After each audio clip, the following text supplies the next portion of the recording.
of them. The fire took place. It's nice and cool there now, and they want to start taking the debris. They want to take the debris. They want to do everything. They'll get rid of everything. They're going to do it by their own hand. And you're going to see some amazing things happen. So we're waiving the federal permits.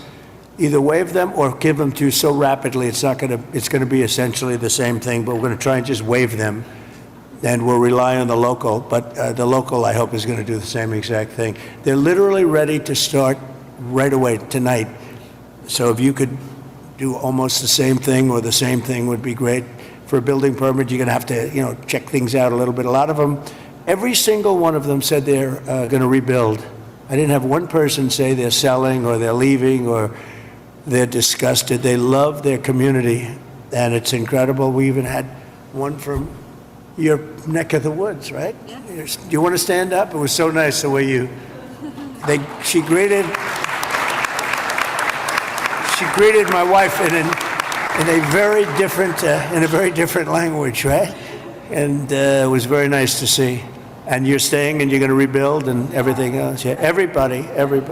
So it's really great. So I'm signing an executive order to open up the pumps and valves in the north. We want to get that water pouring down here as quickly as possible and let hundreds of millions of gallons of water flow down into Southern California, and that'll be a big benefit to you. If you don't want it, you're going to tell me, but I can't imagine it. I tell you who does like it is the fire department. When I said that, they were very happy with that. They didn't mind hearing that. But we have a lot of water that is available.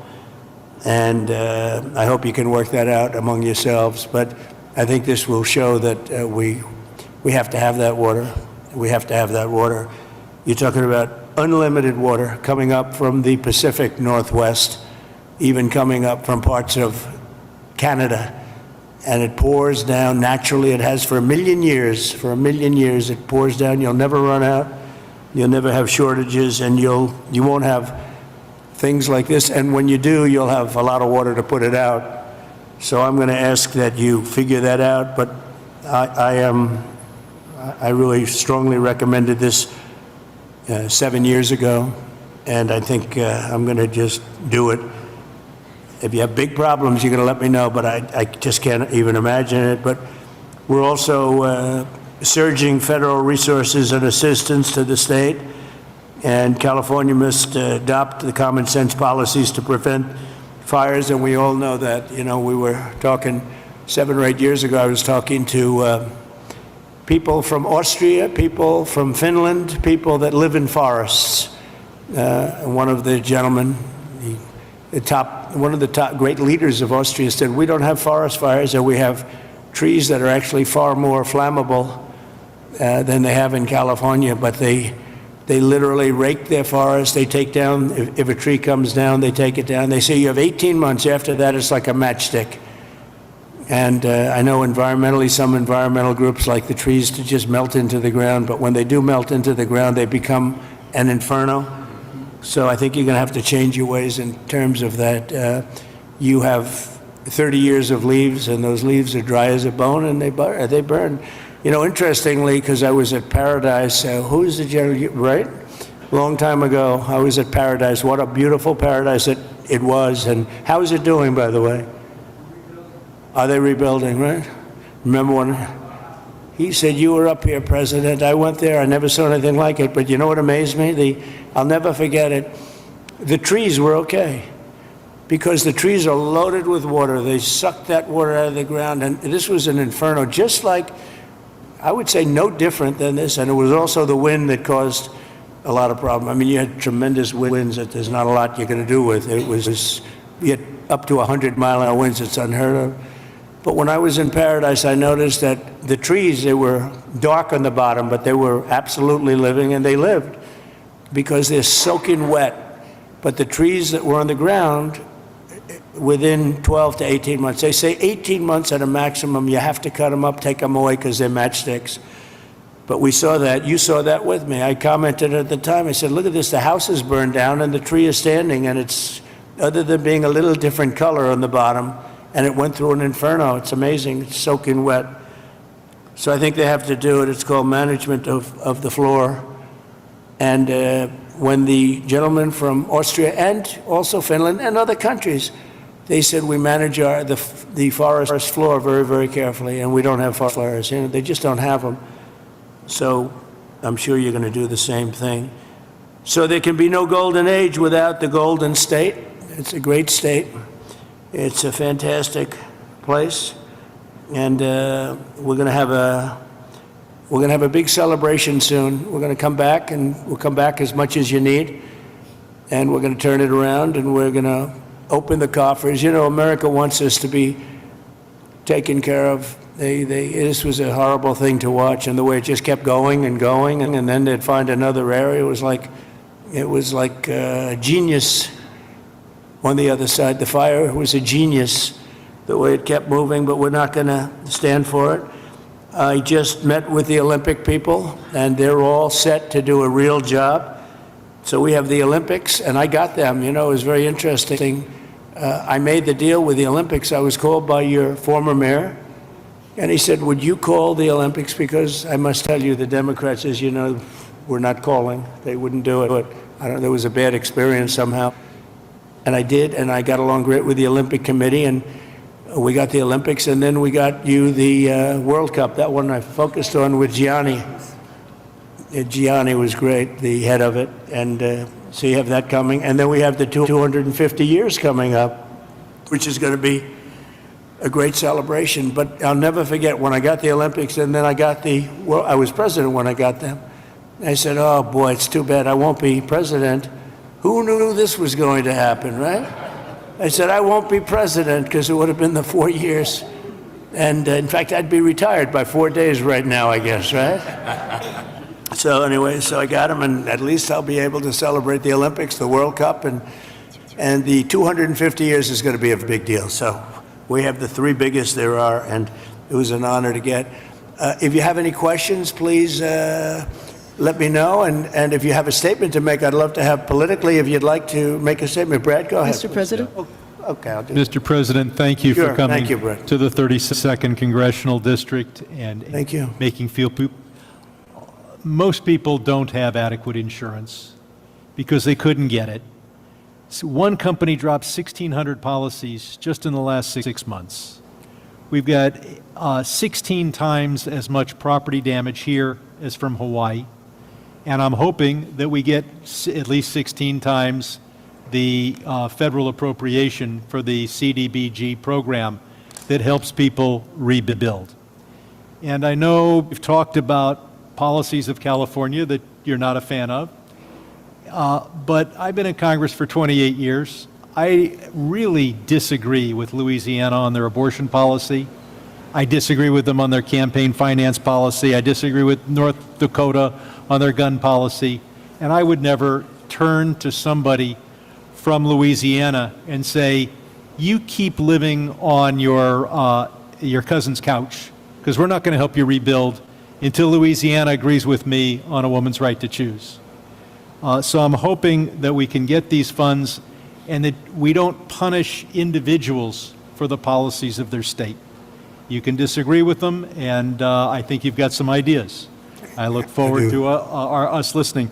Also, Mr. on President. tariffs, I often agree with you on tariffs, but how about no tariffs on building materials for the next 3 years? We'll take a look at that, actually. Mr. We'll President. take a look. Mayor, please. Yes. First of all, let me just take the opportunity to officially welcome you to Los Angeles. Really appreciate you coming, and especially you come just a few days after your inauguration. So Thank you, I want you to know that your presence here is very much appreciated. Let me also say that I know you had an opportunity to see the devastation. You've seen the extreme loss, the grief that people are going through here. And we are 100% committed to getting this neighborhood rebuilt again.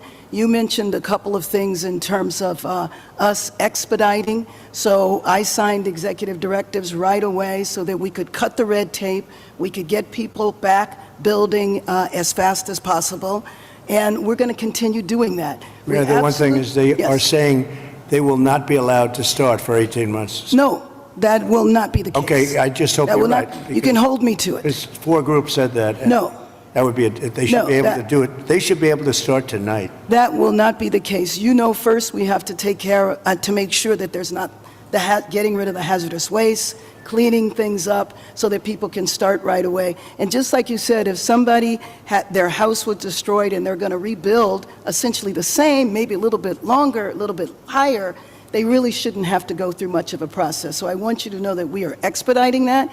We absolutely need your help.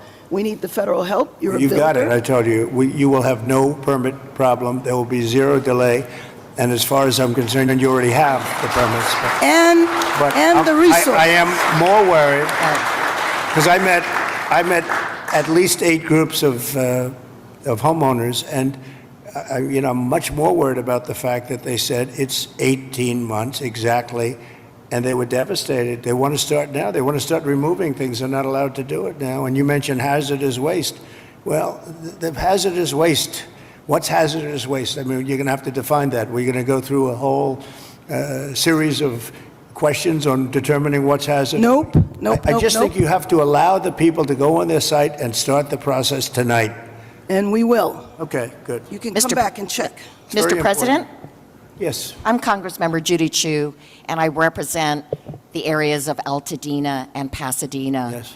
That's the Eaton fire, and there is a world of hurt there. I know that you've gone to the Palisades and you've seen the devastation, Right. but it's apocalyptic in Altadena, and thank goodness I have a partner with Supervisor Catherine Barger in working to help people get back to normal and to rebuild. But right now, they have nothing. And there have been 9,500 structures burned. Most of the deaths have occurred in our area Yeah. at the Eaton fire.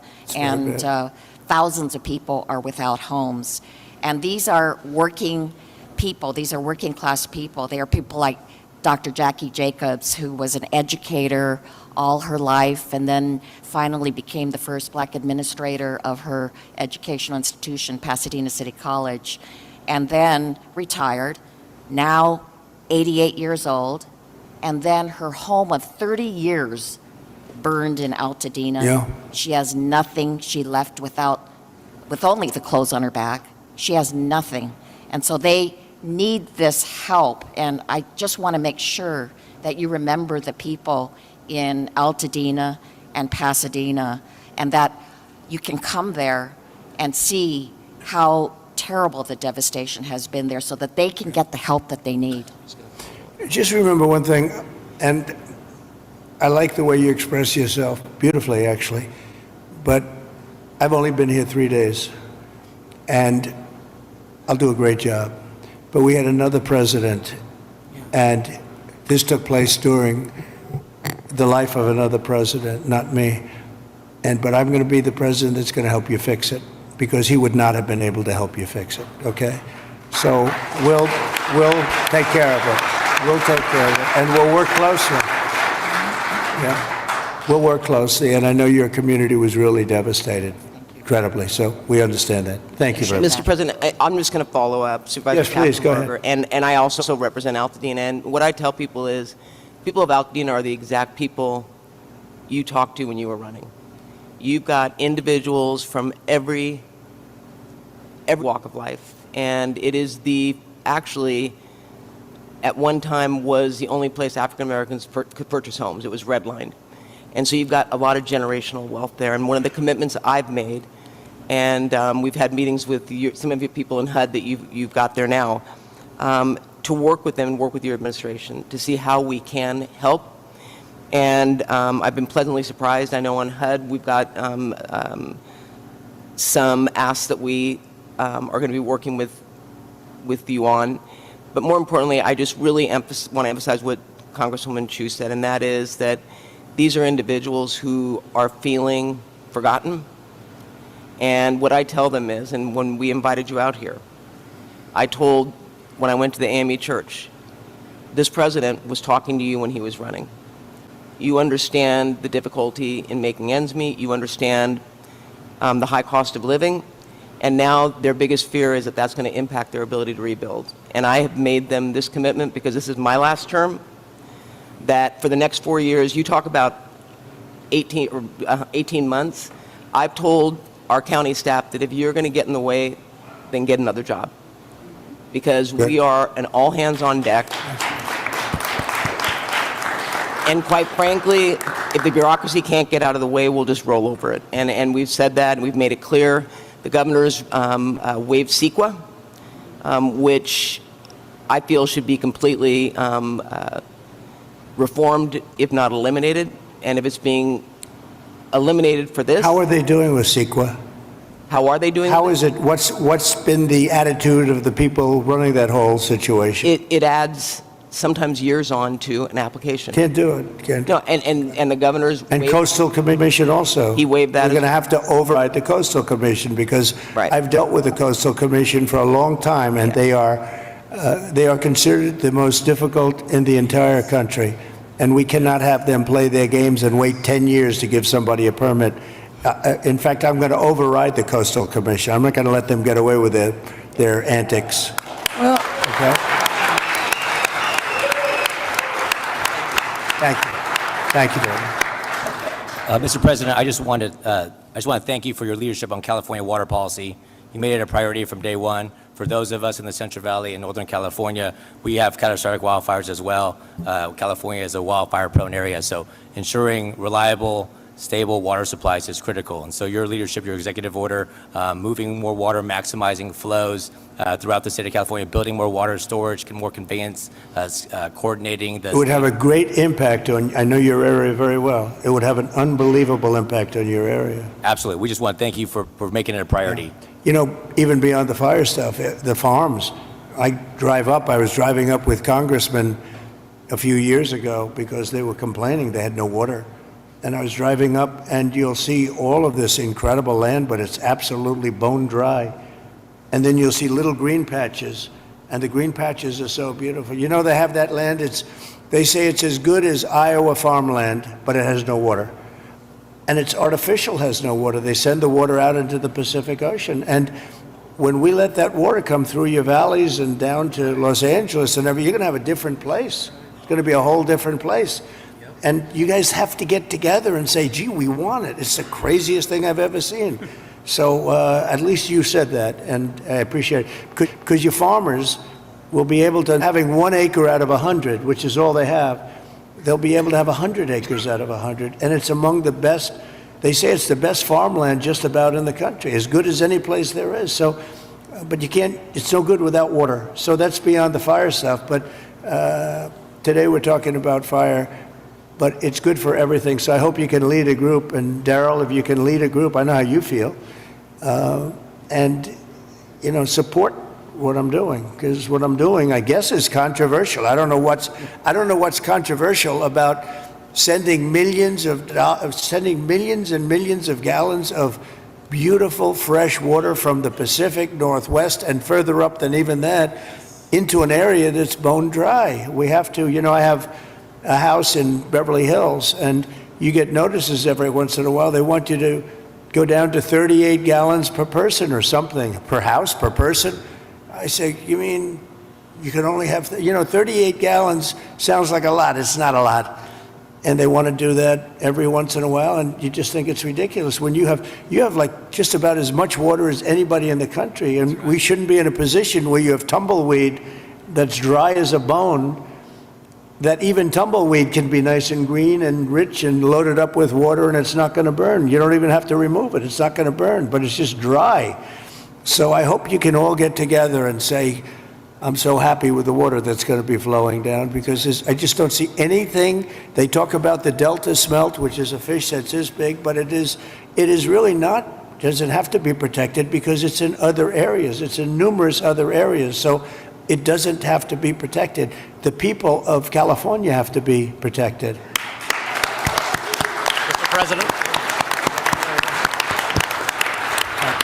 Mr. President, could I just speak for a moment? Kevin Kiley, California. Yes. First of all, you're absolutely right about the Coastal Commission. I've introduced legislation to rein them in. We've been talking with Rick about this. They're out of control. Absolutely out of control. It's insane the things they've been getting away I with. think they thrive on it, actually, if you want to know the truth. It's so ridiculous. That's right. They even tried to stop SpaceX from launching rockets. It's That's true. But you mentioned your predecessor and how he didn't fix the situation, which is absolutely right. Not only that, during the Calder Fire, which was a few years ago, which was in my district, 600 people lost their homes in a town called Grizzly Flat. He came and he promised that he would help them out, but he broke that promise many times. He never delivered them the individual assistance they were asking for. So this has underscored for me the importance of helping the victims, making sure in this situation, in every fire, we get money to the victims, and we make sure that, that nothing stands in the way of that. But I just want to thank you for your focus on bringing sanity to California, water and fire policy. There's no place that needs a revolution in common sense quite like California. You have so much water. Use it and be happy about it. Mr. Be President. happy. Mr. President, my name is Joel Pollack, and I am a journalist with Breitbart News, but I happen to live in the Pacific Palisades, as do other colleagues. One colleague, John Kahn, wrote the song Fighter, which you played at your campaign rallies. He lost his house and the studio he wrote that song in. We were lucky because I was able to fight the fire on my fence. But when I got to my house, there was no water in the pipes. So I got inside and I picked up the flower vases because I give my wife flowers every week, and there was water there, and we started with that. Then I found my son's bucket of baseballs, and I dumped the baseballs on the ground, and I used the bucket. But there was still no water except for the water in the gutter coming from the burnt homes uphill. So I went to and fro to my gutter and my fence with my bucket. 2 guys showed up in a truck, 2 neighbors. We found 2 more buckets, bucket after bucket after bucket. Many of my neighbors, including some here, tried to fight the fires. They couldn't. We were lucky our house was saved.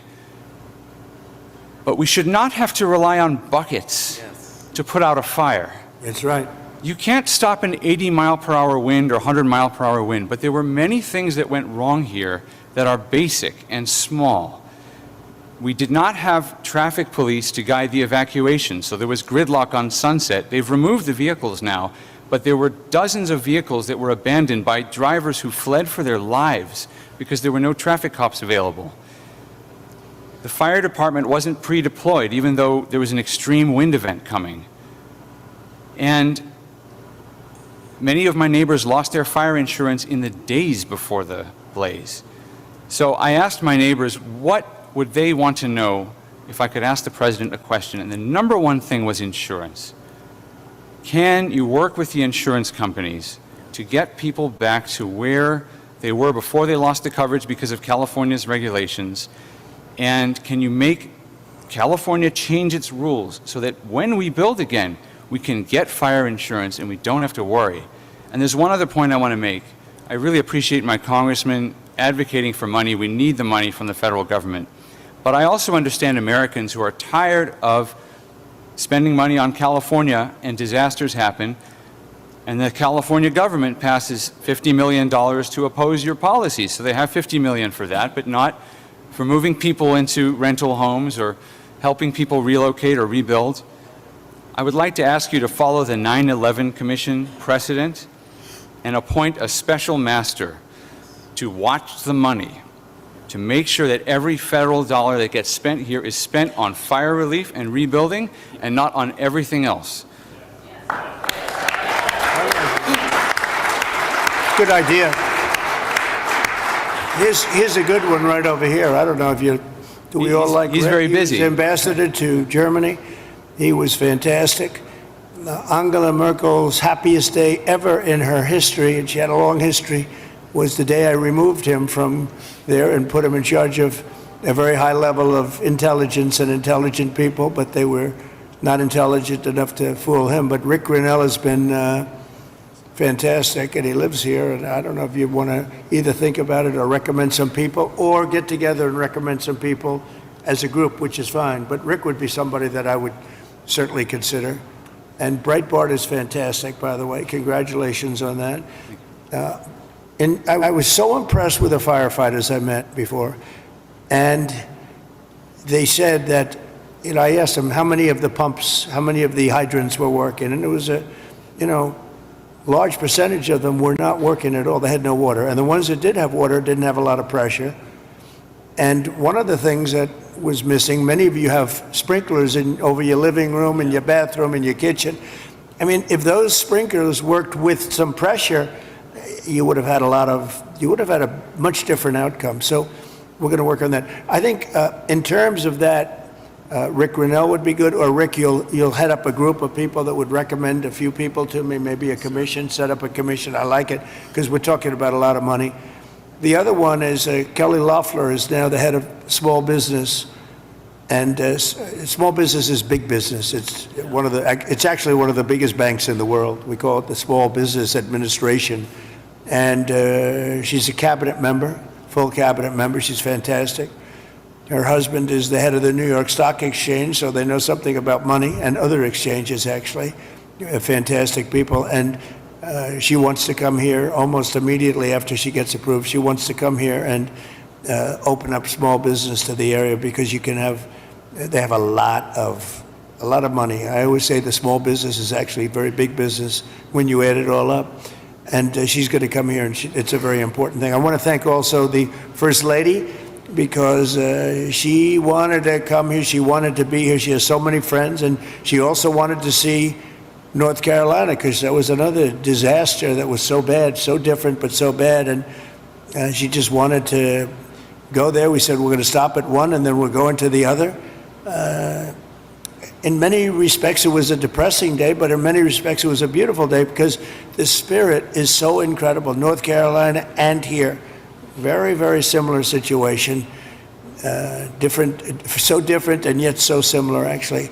And so I just thought it was very nice. You wanted to be here, and we appreciate that.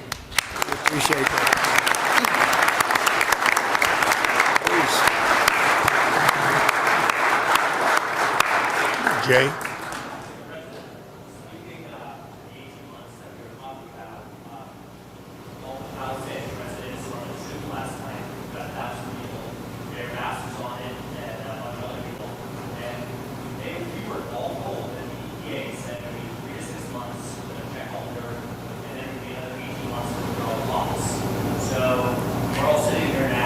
Is that local? You gotta, I don't want to be the only one to give you permits like in one day, and then I find out that the cities, the towns, and the state is not going to give you permits. And you know, the problem with permits, it only takes one. Yeah. You might need 7 different permits. You shouldn't have any at this point. You should just let them build. And you know, you're only as good as the weakest one. So if you have one that's going to hold you up, but the others are going to give it to you in 24 hours, it's not going to help you very much. So they have to work on that. So we were told last night 18 months, so that's not the answer. They're asking, what is the answer? It's what everybody said. Well, and let me just tell you that we are going to do everything we can, slashing regulations, expediting everything so that people can begin the process right away. You know, we have the Disaster Recovery Center on Pico and Westwood. We have building and safety there. People are already contacting the local agencies. We're bringing our city departments together so that people don't get caught in the loop of going from one room to the next. We want them all to be in the same room so that you can get busy rebuilding ASAP. Absolutely. Yes. Yes. And we will clear the lots, absolutely, in the city and in the county. We are working together. Both levels of government are working in unity.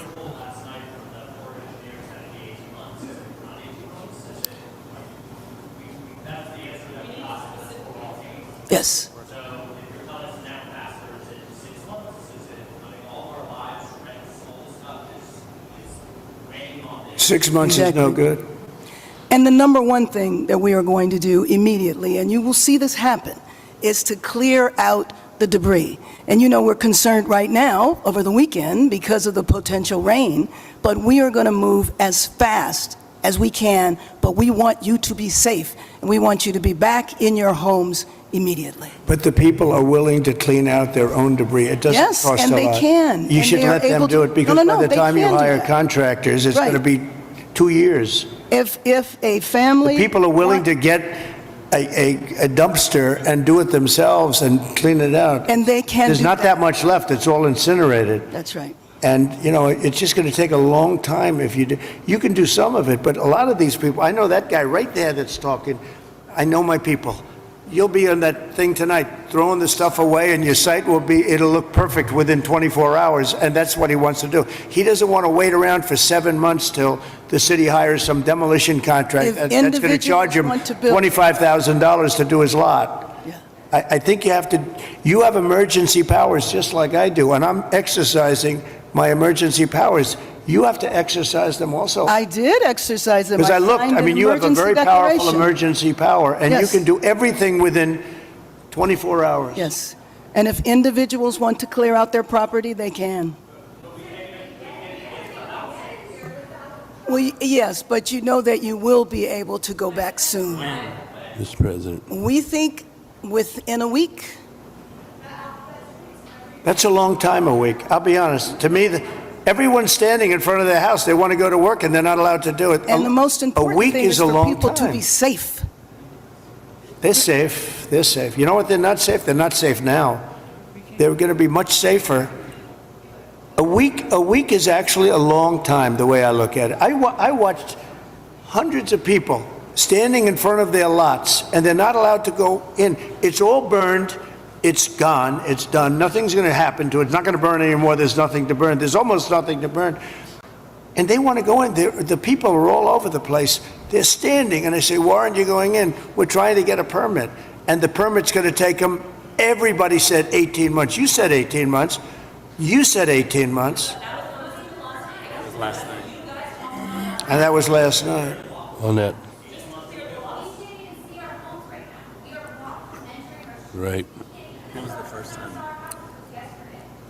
Mr. President, we're going to be together next week, and during the interim, many of us are involved in, and Tom McClintock, who you know has been an expert on this for years. That's right. We are going to be putting conditions on the money that do two things: require that it be done timely and affordable, and then secondly, that we protect those who will come afterwards. As we speak, there are 6,000 acres burning in my district on the Mexican border. There will be more fires until we include in any disaster relief items which will prevent it or at least mitigate it from happening again. So you're going to see us proposing both of those. The hooks- Like water. Little We're things gonna like do water. that for them. You know, the party of common sense. See, we're the party of common sense. You're not, in all fairness.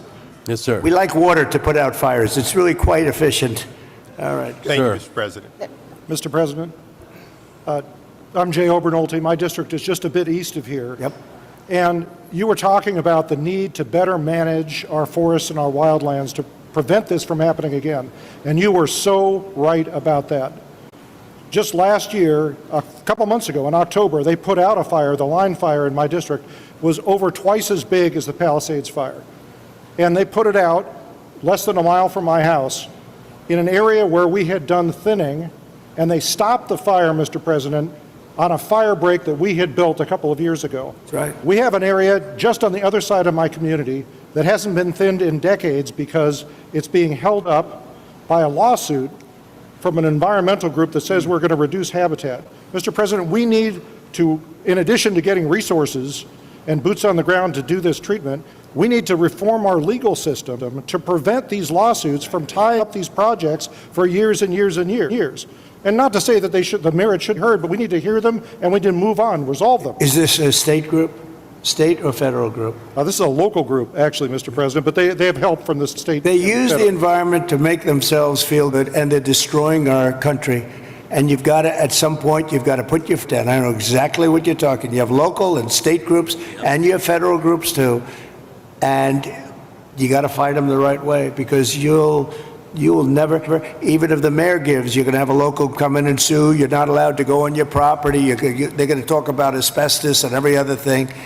They want to go on their property, and they want to clean out their property, and you cannot let anything get in their way. And you'll have this place built up quickly, beautiful. It'll be more beautiful than before.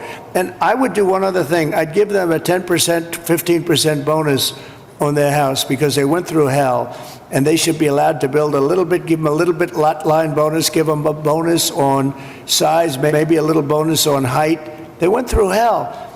You know, some of them had houses where they were restricted. They have to have an 8-foot ceiling. You let them have a 10-foot ceiling. Let them build a nice house, a nicer house than they had before.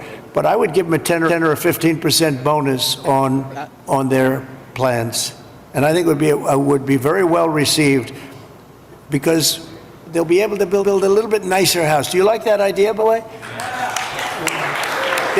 They deserve it. Because you know what? It's not their fire. It's not their fault. It's not the homeowner's fault. And I think they should be entitled to a bonus on their house. Okay. Mr. President. Go ahead. Thank you. Some good news from Paradise. We stood together there 6 years ago, along with the governor. That was so too. That 3,400 homes have been rebuilt out of the 18,000 lost. And there's 400 more in the wings. And so FEMA was very helpful. Now my colleague who has Altadena here, probably a very similar situation. Clearing the lots, they're probably going to have to clear about a foot worth of soil underneath those foundations to get the toxicity out. So they'll need a lot of help. Those are working class folks in Altadena. And we did a good job with you And people. FEMA was extremely helpful. Yep. 30,000. That was the old days when FEMA was good. FEMA's no good anymore. Yeah. That was when we ran it. FEMA was very good, but now FEMA's not good. We got to get them on track. But on the water, thanks so much for your strong efforts on that. Right now, Lake Shasta, which is in my district, is dumping more water than what is coming in. So is Folsom Lake. And those are federal projects that should be building up because we're latter January here. And there's you can't count on the rain, the snow coming every year. And so if we don't fill those projects, then my colleague in San Joaquin Valley isn't going to get his water for his farmers. Well, it might be all right up in the north. They aren't going to get it. And then the water needs to go through aqueduct for Southern Cal to refill maybe the Santa Ynez Reservoir that was empty during this. You know, you don't even need reservoirs. With the water coming down, you don't need the reservoir. You have so much water, you don't need it. You only have reservoirs because you're trying to hold water. But you have natural water coming down along the coast.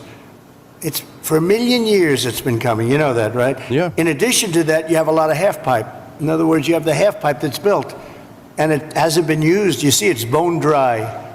No water's been in that half pipe for years and years. It was closed up years ago. Had the reservoir, It's already there. Yeah. Had the reservoir above Santa Palisades been full, they wouldn't have run out of water in a few hours. It would have gone for at least a few days with 40 acre feet out of 600,000 That acre feet. reservoir's been empty for a long time. Yep. It shouldn't have been empty. Okay. Any other Thank you. questions? Yeah, please. Mr. President, my name is Tracy Park. I represent the people of the Pacific Palisades on the LA City Council. I wanted to thank you for your loyal support to our military, our police officers, and especially our firefighters.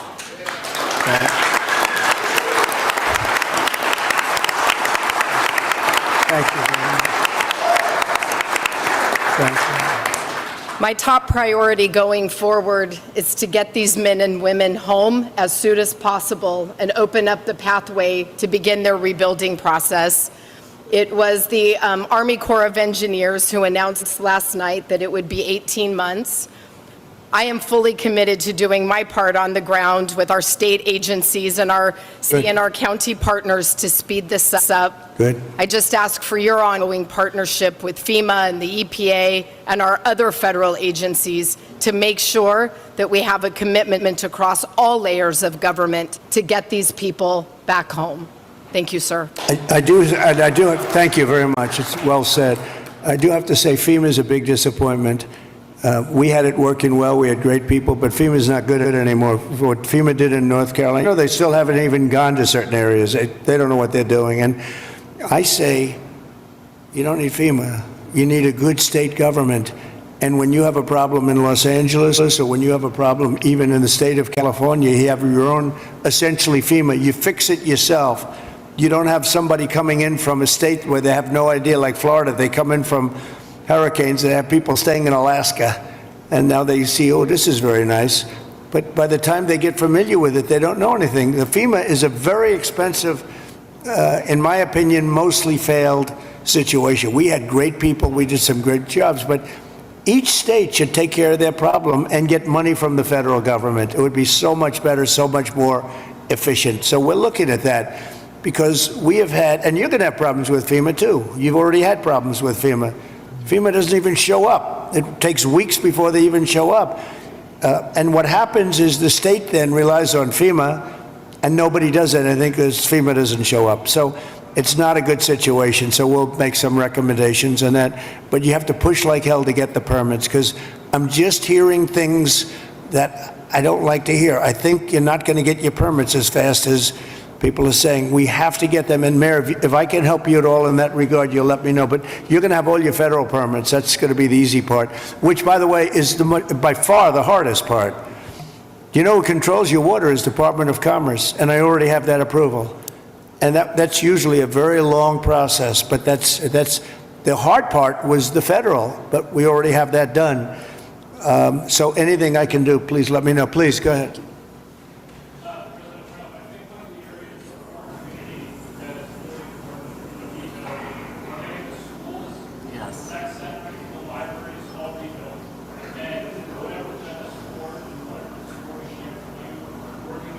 You lost all your schools.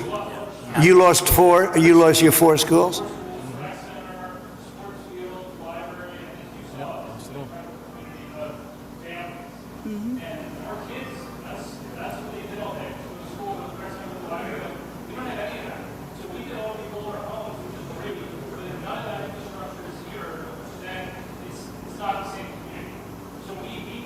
Were they completely burned down, the schools? Wow. All of them? All of them?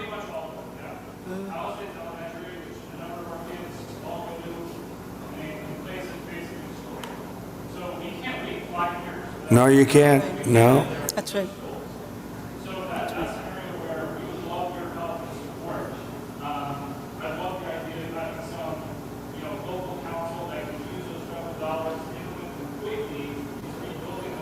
Well, I'm going to ask Rick to set, I think right from this table, you might put a couple of the fire guys back there on that I just met, okay? Because they're really good. But get a group and figure out how we can do the processing fast. Mr. President, if I can just defend FEMA a little bit. Yeah. They brought thousands of people in. I don't know how they're doing in other states. They're doing a good job for us here. They've got a huge center that's open from 9 in the morning till 8 at night. But also, when you have a disaster this size, you need to be able to deploy thousands of people, which they've been able to do. Now, California, if we did it on our own, maybe we'd have thousands of people. You do. But if Rhode Island has You a do. Palisades disaster, are they then supposed to keep How many people do you have in California? 36? How many million? How many million people do you have? But You have 40 million people. You're not going to get a few thousand people? The problem with FEMA is they come from all over the country. They end up in arguments with people from California because they want to do it a totally different way. And They're getting I can along live fine. either way, but you haven't gotten very much done with FEMA and all you have to do is look at North Carolina. It's one of the great disasters of all time. And Mr. President, you can't have Rhode Island maintain a staff of thousands and thousands of people waiting to see if they have a disaster. You know who came in and fixed North Carolina or the process? Other states, people from all over the country came. And you have the same thing. You have a lot of people from all over the country. Getting the people is not a problem. Getting the organization's a big problem. FEMA's incompetently run, and it costs about 3 times more than it should cost. I'm hoping we that can you can spend get a money better on run. schools instead of giving money to bureaucracy. It takes you so much longer. Mr. President, It takes you so much longer. FEMA for helping our people. FEMA has a standard, Brad, and I'm a builder. I was a very good builder. FEMA has a standard that's so slow. They want permit on permit on permit, and then they want permits on top of that. If you use FEMA, you'll be here for a long time. What I'm saying is get the city, get the state to give you immediate 24-hour permits. These people are going to build their own homes. They're going to get them built fast. How many of the people, could I ask you one question? How many of the people, what are people going to do for financing? What are people going to do? How many people can build a home, percentage-wise, like where they don't have to go out and get funds? Some people are just not going to be able to rebuild their home because they have a beautiful home, but they don't have cash, right? So what are people looking to do in that case? You're going to have a big percentage, I would assume, Brad, like that. What are they going to do? Go ahead.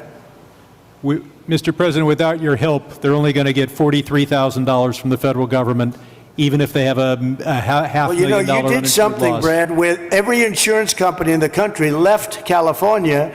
That's why you have no insurance, because you made it so impossible. People that think like you made it so impossible. And you know, Brad, me? every Mr. insurance President, company. I don't know what I'll you tell you know this. about my thinking. I've never seen a state where almost nobody has insurance. And I said, what happened? And they said like 6 months ago they all left. And 2 years ago they had different, quadrants, but they left. And you have very little insurance here. I mean, I've never seen anything like it. We had a lot of insurance companies pull out, but I have And no the idea. insurance companies actually have been warning you. Now, I'm not a big fan of insurance companies, okay? They have their big drawbacks too, but the insurance company, I read the papers very well, and, they've been warning California for a long time. They've also been saying, we want water. You don't have water. You're supposed to get fire insurance. And the insurance company goes, you don't have any water in your fire hydrants. So it's a tough situation. I'm not a big fan of insurance companies. I get that. They're pulling out of But Florida Brad, as you well. lost your insurance company 6 months ago because the state wouldn't give them what they had to have. Yeah, and Mr. President, I remember the Go ahead, creek- please. Go ahead. I'm Ed Ring from the California Policy Center, and in the matter of prevention of fires, in the matter of the cost of rebuilding, both of which affect insurance rates, I think one, to support something one of the other participants said, a reform you might consider, and it could be an act of Congress, is that the losers in environmentalist lawsuits pays the legal fees. And I think that would be a big step in the right direction. The losers of a lawsuit should pay all the fees. Oh, you mean loser pays. I love that. Well, if you did loser pays, you could cut your courts in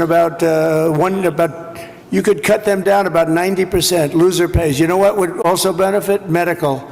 If you had loser pays for medical, your medical costs would go down by 50%. That's an interesting thing. I bring that up, but the only problem? The strongest lobby in the world, you know what it is? The lawyer lobby. So when you go back to your local congressman, hello, congressman, how about going against the lawyers for a little while? No, loser pay is, very good. In Europe, they use it in certain parts of Europe, and they have very little litigations, right? Yes, please. Mr. President, I represent the 27th Congressional District, which is on the north side of the North San Fernando Valley through Santa Clarita and Lancaster and Palmdale. I just wanted to tell you a story of heroism.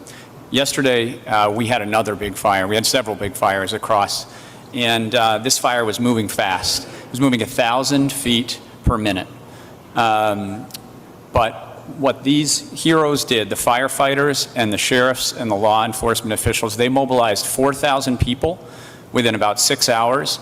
They mobilized 20 air attack aircraft and helicopters, and they saved the city of Castaic. And so I just wanted to ask you to join us in recognizing those amazing heroes. I love that.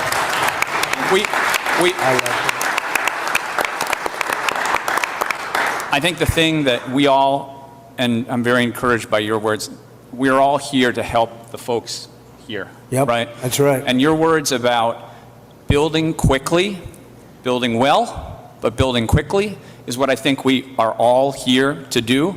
And I think if we can take that spirit out of today, it is really important that you and your wife are here. If we can take that spirit, we're going to help these people as quickly as possible, get them back on their feet, and recreate these amazing communities that we have here. And you'll take the word spirit, such a great word, such an important word. You'll take their guts away. You'll take their spirit away if you don't give the permits. You're going to take their guts. They're going to say, all of a sudden they'll start looking for houses, and your whole thing is going to blow up on you. These people want to get going. This place can go quickly, but you don't want to take their spirit away, and that will take their spirit away. So you're 100% right. Yes, sir. Thank you.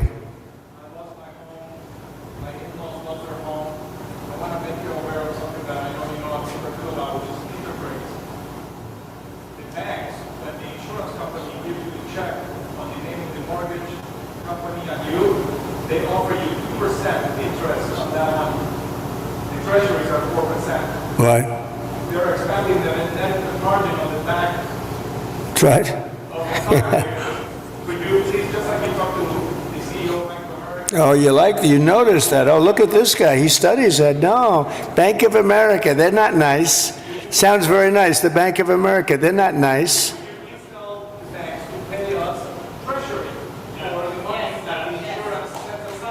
Well, we're doing numbers on banks, yeah. We're doing it. Is that Leonard Boxer next to you? Leonard? Huh? We have Leonard, oh, there's Skip. I have them all here, huh? Look at Skip, I haven't seen you in a long time. He used to be a very good golfer. You still a good golfer? Huh? And he's a good guy, too. Hi, Skip. You got them all, huh? Got Leonard, Skip. Thank you. Go ahead, please. Mr. President, I just wanted to say Paradise is coming back because of the help that you gave us, and we really want to thank you for that. And that's why we're here also, is because we want to help our We did a good job with Paradise, didn't we? What a fire that was. It was a terrible We fire. had many people were found, and only the certain type of German Shepherd could even find it, right? You could not tell. The dog would go right up. There's the body. And the incineration was so horrible. So horrible. And when we see the same devastation. So Paradise is going good, right? It's going good. We're coming back. And Yeah, it's it's because good. of the help, and we want to help our brothers and sisters here in LA to come back too. And I know that's what you're going to do. And so we really appreciate that. But from Paradise to the Palisades, the problem is fuel. It's the fuel, the vegetation, the dry grasses, the chaparral. There's a tremendous amount of it, and we're not. You got to remove it. You got to remove it, and you got to remove it, and you got to do the other things that we've said 10 times. I mean, Right. you got to remove it. You just can't have it. I see it we're- even now. I saw the fire. We flew over it, and you got a lot of dry stuff. It's bone dry. And the environmental. And you know, I predicted this 7 years ago. I said, do it, get it done. And everybody laughed. They thought it was, I said, forest management. They thought it was such a funny term. Ha ha ha, that's so funny. Now it's not funny anymore, you know? We were right. It's number one cause of these fires. Number one cause. You wouldn't have any fires. Right. And if we just remove those environmental regulations, NEPA, CEQA at the state level, that get in the way of us doing those projects. It's all a con job, you know that, right? It's all Berry a big Creek, con the job. town of Berry Creek in my district. Yeah. CEQA stopped them from doing a fuel reduction project. They said 18 months. That's where 18 months comes from, because at least 18 months on a CEQA review. That community is no longer here today because of the North Complex fire. We didn't build that project. We need to make sure that never happens again. We have to stop those things from happening so we don't have. Well, it will Paradise happen in here. Palisades. Unless you're very strong as a group of people and demand that you have the right to go onto your property and start the process immediately, like tomorrow. How many people did I see on your street where they're standing in front of their lot? The house there's really not much demolition. It's incinerated, right? So it's not like a lot of stuff. It's not like you have 3 stories worth of concrete. It's all incinerated. And all of the people were standing there and they weren't allowed to even go onto their lot. You got to let them do. If you can do that, you're going to see this thing go like wildfire. And if you don't, you're going to have those lots for years because people are going to leave. They're going to, as much as you love your location and your place, and you're in the real estate business, as much as you love your location and your site, your housing sites, they're going to leave. They're going to leave. They're going to find other things. They're not going to put up with it. They have spirit now, but in a year from now, they won't have spirit if you don't let them go. So just harness it.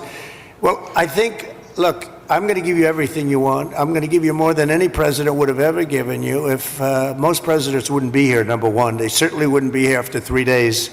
They would not be here, I can tell you that. And we're going to override all of permitting. The only thing you have to do is get your state people, which should be very easy, because that's literally so easy to do. And I know the mayor, and I know she's working very hard, but she's got very powerful emergency, it's called an emergency petition, and you can petition very quickly. And I just hope you can give them, because it's very rare that the federal government would be ahead of the state government, because the federal permits are much tougher. But you essentially already have your permits. You can just go and go wild. Brad, as soon as you can get those permits, whatever you can do, if you can put that genius of yours to work on getting a permit, you'll be doing much better than some of the other things you've said, okay? But we do appreciate you. So, Mayor, could I just leave you with that? It's a big permitting deal. We're going to be back, and I'm going to put Rick in charge of just representing me for a period of time until we figure out exactly who we want to do it, whether we want a commission or an individual. You know, if you have a good individual, if you have a really good individual, and they are rare, but if you have a really good individual, it's always better than a commission, because a commission gets bogged down a little bit, Darrell, right? So it's if you had the right individual, and I know we do. We have a lot of great individuals in this community, but it's an honor to be with you. It was an honor to be with your firemen before and your policemen. We met some great people, and these are people that are leaders, and they're just fantastic. It's a fantastic group of people, and they were very brave. I want to tell you, your fire people are so well thought of. You had big fires, and it was hard to put them out, but boy, were they brave. They were really fighting against a tough thing, and everybody in the country knows it. Everybody in the country knows it. And it was an honor to be with you. So I'll be back, and we'll work very hard, and I hope you guys can start doing your cleanup starting like tomorrow at around 12 o'clock, okay? Thank you all very much. Thank you very much. Thank you. Thanks, Brad. He said that. Look at the mayor's. All right, while the firemen are there, maybe they could send him over to Brad's seat and check on Brad, because he got fired. He got burned worse. He got burned worse than some of the trees out there. Man. I mean, that was maybe the most enjoyable 45 minutes I've ever watched. And I mean, it was just what a day. Yeah, talk about a wildfire in man. LA. he just weed torched them. He just weed torched Brad Sherman's seat. Oh my goodness! Over and over. Well deserved too, by the way. Nobody deserves it more than him. That guy. God. Wow. What a weasel. That was a lot of fun to watch, actually. All of them. He's too much. All of them just totally overmatched. All these phony California politicians totally overmatched, out of their element against, just... He's a human wrecking ball. A human wrecking ball in the most positive way. Yeah. Because everything he said makes perfect sense. If you want people's lots to be clean, let them get in there and clean it. That part I never understood. It's like, well, what do you mean you need a permit and it's going to take you 18 months just to go on your property to pick up the crap that was destroyed? That's the stupidest policy I've ever heard. But that's what they do in Democrat states, right? They bog you down with paperwork and permits. Why? Because it's money. You got to pay for the permit. And then you have to get the right guy because, well, you know, you got this special deal that the state worked out with certain contractors where everybody gets a little taste so they can get the gig. And that's what they're trying to eliminate. And that's what you have when you have politicians like the Mayor Bursitis there, and whatever the other guy's name was, and a businessman builder who's like, look, we know how to get this done and done quickly. We don't need your garbage. We don't have to wait to fix something up. He's right. A week is a long time when you're homeless, right? To the president's point, what he's talking about, by the way, and Mayor Karen Bass, who is an absolute utter disaster and a disgrace. Yeah. Sitting there trying to defend herself, and she's just completely overmatched. And what was beautiful about it is not only Trump, because he can handle anybody, especially a lightweight like her. But the people there, the citizens there, the people who live there, the people who have been involved there know that she's lying through her teeth. She's absolutely lying through her teeth. And how do we know? Well, here's how we know. As she sits there and says, "Oh, they're going to be able to clean up. We're not trying to stand in their way. We're not trying to stand in their way." Well, I'm looking at an LA Public Health tweet from January 15th. That says, to the president's point, the health officer issued an order prohibiting cleanup or removal of fire debris at fire-damaged and burned properties located in critical fire areas until a hazardous materials inspection is completed by an approved government agency. There you go. There you go. You ever try and get a government agency to move quickly and do something that you need done? Good luck. Even if you're dealing with local, and I've dealt with this, with local, trying to get either a permit or a CO, you know how Slick knows. Oh, it takes ridiculous. forever. It's obscene. It's like their office, I could throw a rock and hit their office, but they can't seem to find my house without waiting 3 or 4 months. It's just ridiculous. The blocks that they put up, and it's all financially driven. Like Damon just read, it has to be state approved. It has to be probably an approved list that you get to pick from.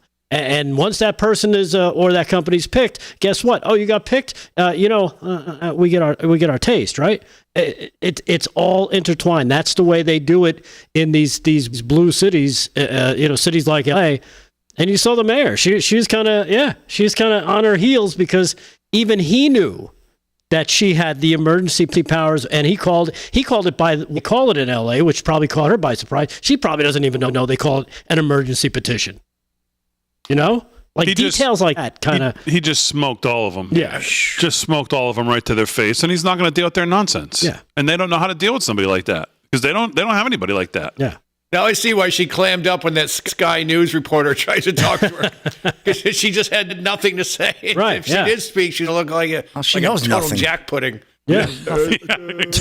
Exactly right. Exactly right. So, boy, what a day. What an absolute day it was. I mean, have you ever gone through the day and felt better about just the world spinning on its axis again here properly? I mean, Trump in 4 days has just... I can't remember a day watching the news, thinking about doing, what we were going to cover on the show, go through social media, and just one after another. It's like, he did this, boom. Oh, did that, boom. Oh, Marco Rubio did this, boom. Oh, we pardoned this person, boom. Oh, we had the March for Life today, boom. People out there saying it's the best one. There's never been more hopeful feeling about all of this stuff. Oh, he did this, boom. I mean, just one after another. Guy leaves the White House. And by the way, I was thinking today also, so watching all of this, I know we got to hit break here, but I thought it was just such a powerful scene, seeing the President of the United States and the First Lady of the United States there together all day. Right. Every time he sat down for a news conference, the cameraman framed up both of them together, the power couple that they are. Yeah. The true representation of America, of America's strength, of America power, the both of them there together. Boy, I thought that was just such a powerful image all day long to see both of them there. So we'll get into the whole day. Great day for Real America's Voice as well. Brian Glenn will talk about all of that. Plus, we'll get into news, sports, and we're monitoring the Senate tonight. Will there be drama? Pete Hegseth's vote. Unfortunately, I believe there might be. We'll talk about that. We'll have that monitored here in an hour or two, coming up live from Studio 6B.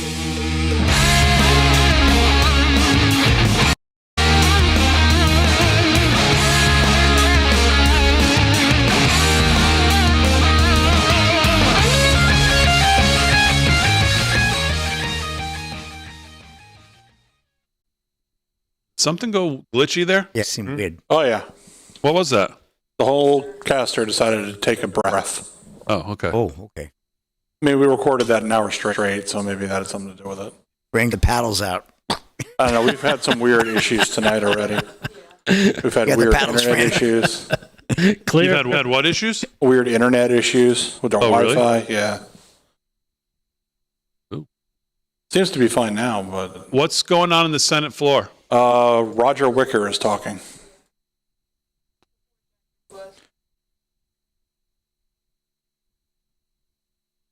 We should probably keep that up in a box so I can see what's going on in case we want to dip into some of these. Okay. See what these fools are talking about. Colleagues to do the same. And I yield the floor. All post-cloture time has expired. Question occurs on the nomination. Oh, here we go. So we're Is going to there a roll right to sufficient this. second? There appears to be. The clerk will call the roll. There it is. Ms. Also Brooks. Put it up. Ms. Baldwin. Let's just go right to this. Mr. Banks. Yes. No. Mr. Barrasso. Mr. Bennett. There's only 100 of them, so it's going to Mrs. go fairly Blackburn. quickly. Wow, light crowd tonight. What? How many? There's only 100. Is Vance there in case there's trouble? Isn't it? Yeah. Well, he's in the area, yeah. Mr. they'll get him there. Blumenthal. 100? Okay. Oh. If all 100 there, don't look like it. Well, they don't. You can call it. Blunt Rochester. Yeah. Mr. Booker. Mr. Bozeman. Back out Mrs. the Britt. You know what, Aaron, Bud. you can run the intro. And then we'll just come right to this. Ms. Cantwell. Mrs. Capito. Mr. Cassidy.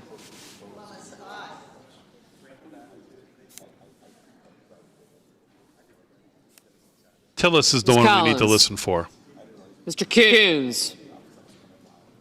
Wish I could hear the yeas and nays. Mr. Cornyn. Ms. Cortez.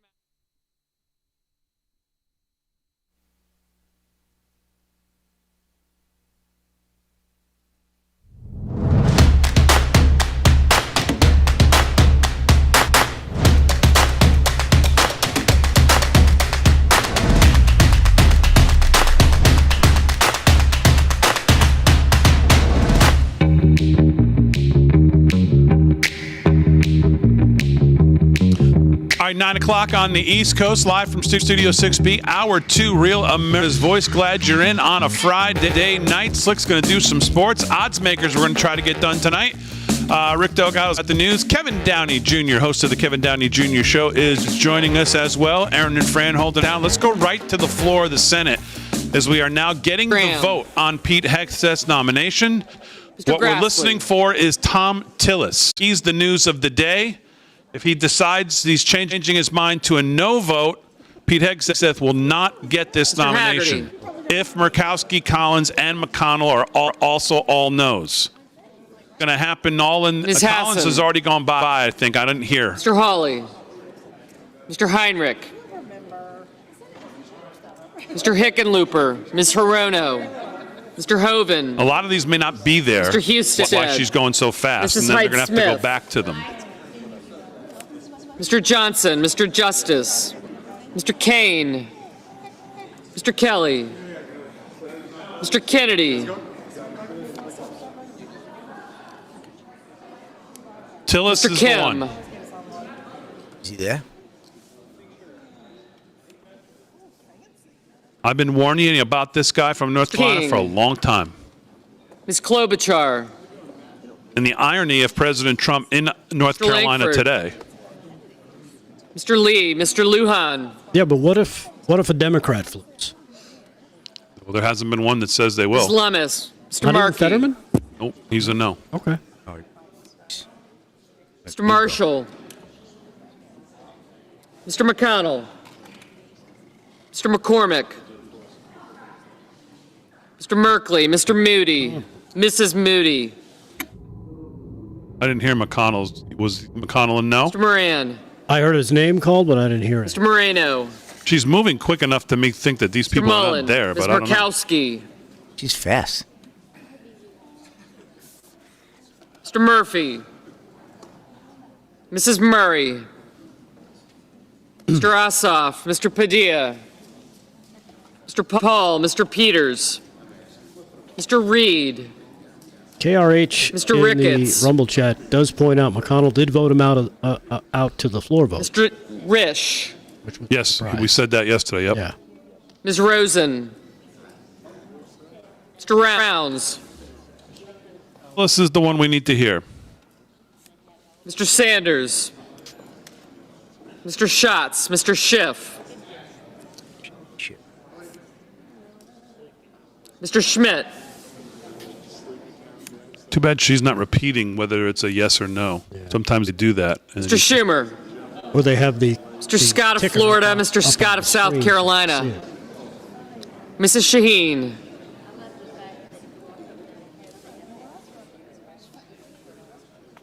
Mr. Sheehy,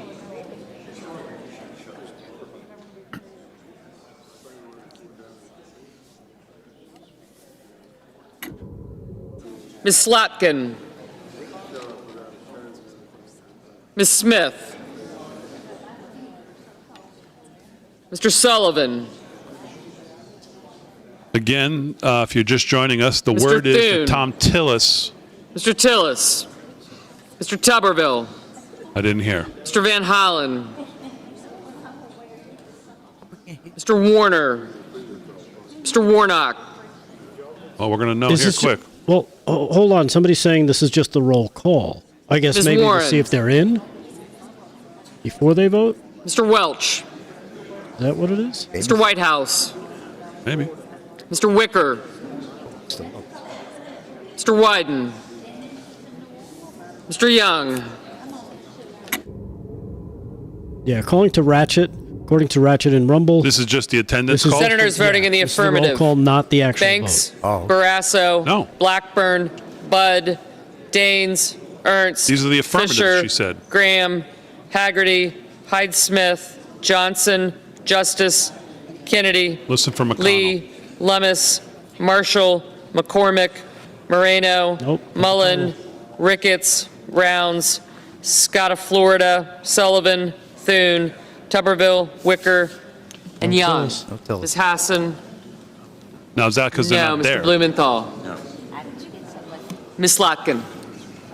Senators voting in the negative. Mr. Husted, aye. Senators voting in the negative. Baldwin, Blumenthal, Collins, Coons, Cortez Masto, Duckworth, Durbin, Hassan, Kane, Kelly, Kim, Lujan, Merkley, Murray, Padilla, Reed, Schatz, Schiff, Slotkin, and Wyden. Mr. Crapo, aye. Okay, so the other ones are not there yet. Mr. Cotton, aye. Mrs. Moody, aye.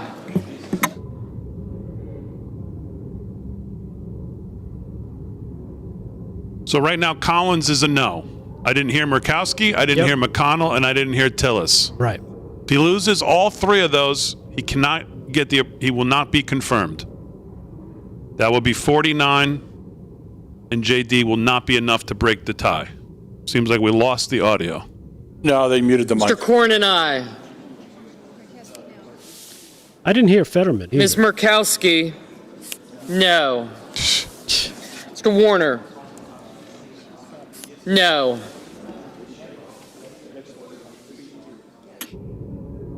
The count, according to C-SPAN, is 32 yes, 22 no.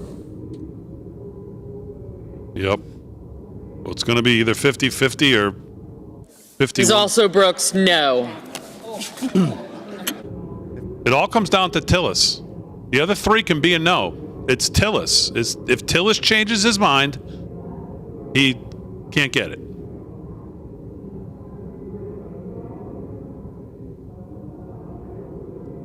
We'll see. Mrs. Capito, aye.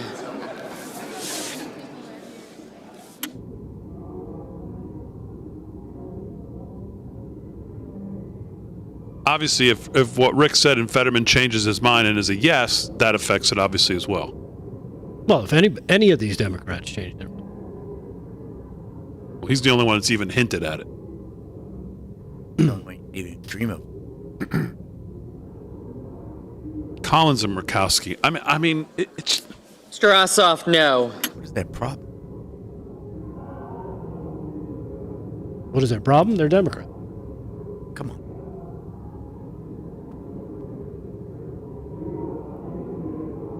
Make them.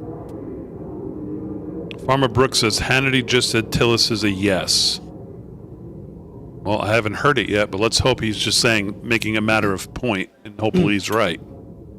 Mr. Sanders, no. Mr. Risch, I'm a no. aye. I'm a no. We don't approve of this on the YouTubes. I'm a no.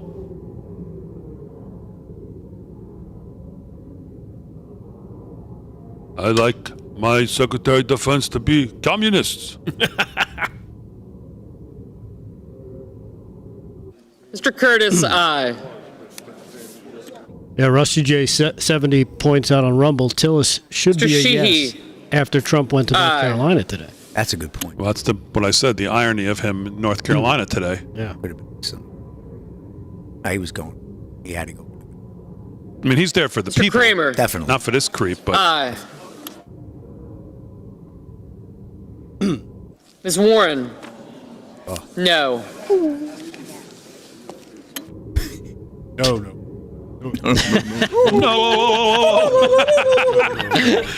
Mr. Rono? She's dancing. No. She said it no with a smoke signal. She's in her teepee.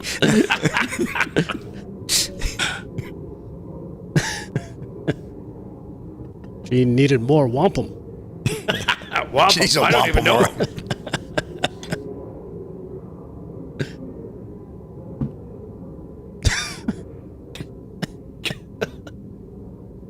Ms. Rosen? No. Jackie Mr. Rosen. Schumer? No. Mr. Whitehouse? No. Schumer. What a lineup, Democrats. What a lineup. White House, Schumer, Rosen.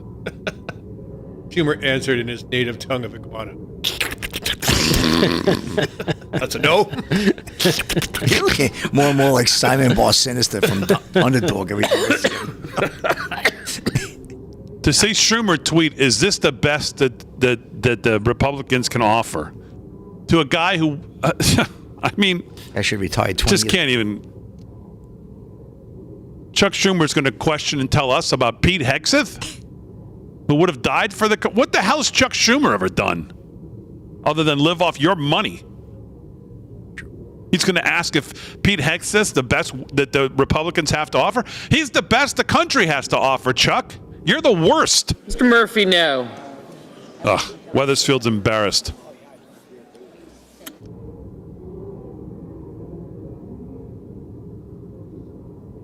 Chris Murphy. Mr. Hawley? Aye.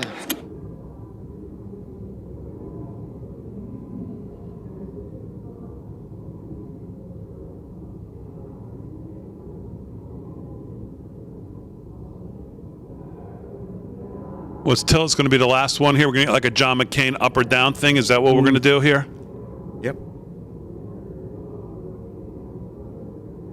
He's probably trying to finagle a deal. Oh, what's my vote worth to you? Oh, yeah.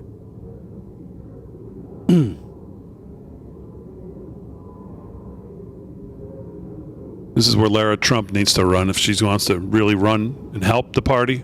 Not in Florida. North Carolina is the place to do it. Yeah. Run against him. She'd win. Well, while we're waiting for more. Mr. King? Oh, No. Mr. Heinrich? No. Mr. Warnock? No. we know.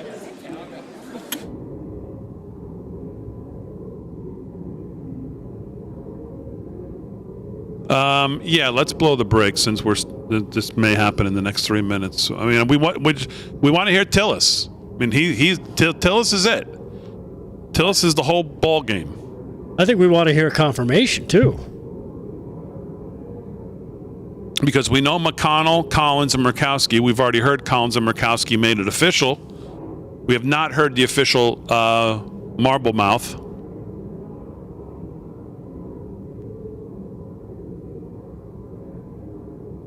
So if the three of those are no, and Tillis is a yes, then JD's got to march on down there and break the tie.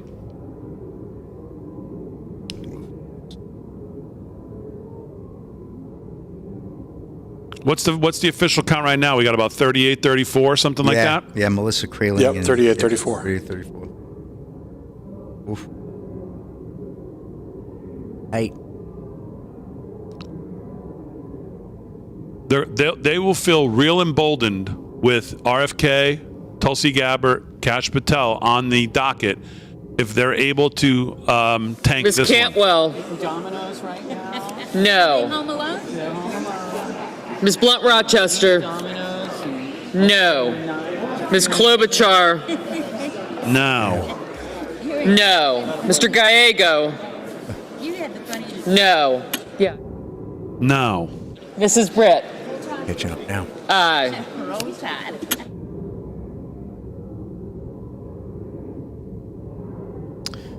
According to Blissful on the YouTube chat, Tillis's Mr. office Langford, tweeted aye. his support.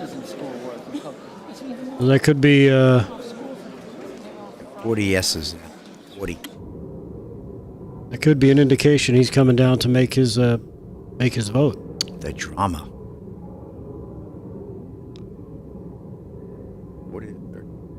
I would think if President Trump got any inkling that Tom Tillis from North Carolina was thinking about tanking this, he might have gotten just a little bit of a phone call today. Maybe while he was in his state. Was Tillis? I don't think Tillis was with him. Obviously, because he had to be here for this. Apparently, G. Nanny and Mr. Van Hollen. Tillis says yes on his ex account. No. You want to check his ex account? Doing something stupid. Mr. Peters. No. G. Nanny and get a check. I'll believe it when I hear it. Okay. Mr. Markey. No. But I've been funny. I've been watching them all day. Mr. Bennett. No, I have like a track. No. And that's why I see Mr. Schmidt, aye. I've been like following them around. And they've been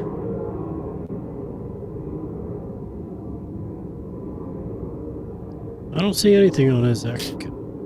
Like I said, I'll believe But it it may when not I be. hear it. Mr. Booker. This may not be his. It's going to be coming up here. No. It's going to be coming Mr. soon. Cruz, But then aye. at like 6:30, I looked at Mr. Grassley, about a mile. aye.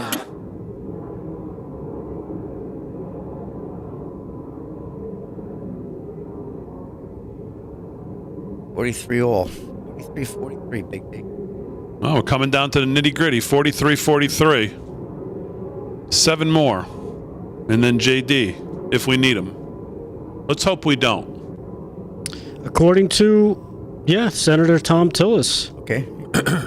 His ex account Yeah, I'm seeing it. I just found. says, I will support his confirmation and look forward to working with him to rebuild our military.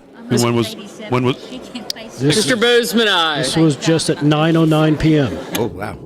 Okay, that's 8 minutes ago. That's a good sign.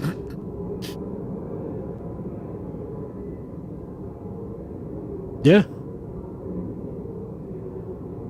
44 to 43.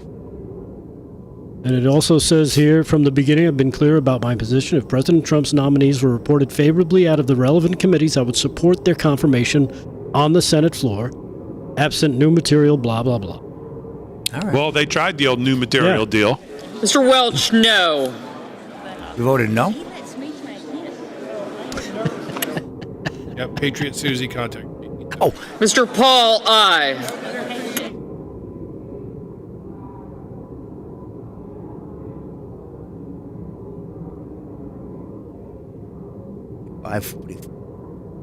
Yes. According to this, he's a yes. Well, let's hope that's true because the word was there was a lot of speculation Somebody tackles him all in the day hallway. long that Tom Tillis was. He's going to be the last one they call.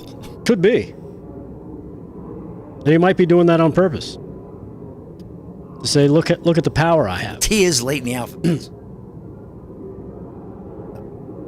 Well, while we're waiting for this, which is just drama, unnecessary drama here. It's not like they didn't know where they had to be, right?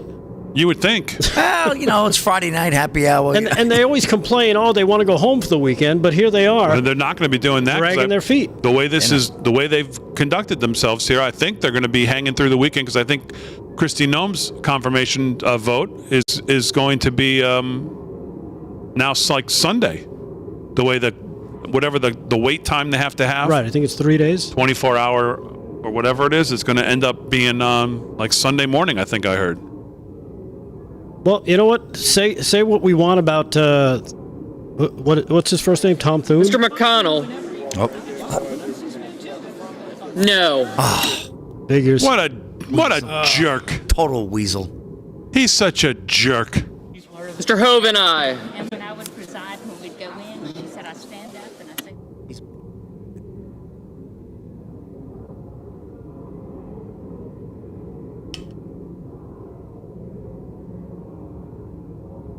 So anyhow, about Thune keeping them over the weekend, he said, if they drag their feet, they're going to stay over the weekend, and he's holding them to, which is good, right? Ms. Smith, no. So now we need JD. So we do need JD with Tom Tillis if he's a yes, because it'll be 50-50. 46, with those three 46. jerks. 47-46 right now. Mr. Cassidy. Aye. Aye. 48. 48.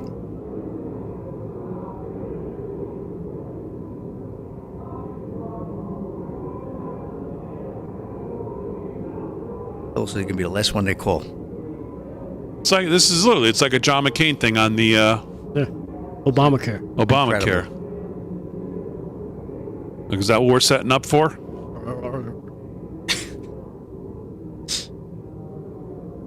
Surprised the frozen turtle again, could even vote. To think about Collins, Murkowski, and McConnell, who they've voted for Democrat presidents, Rachel Levine types, Mr. and Scott of others. South Carolina, aye. Say if Tillis was wearing a dress, he'd be in. All right, Scott, South Carolina, aye. Oof. That give us 49? 49. So literally Tillis is the last one. Yeah. This has got to be set up. How can this be this way? He's the one we've been talking about all night. He wanted to be last.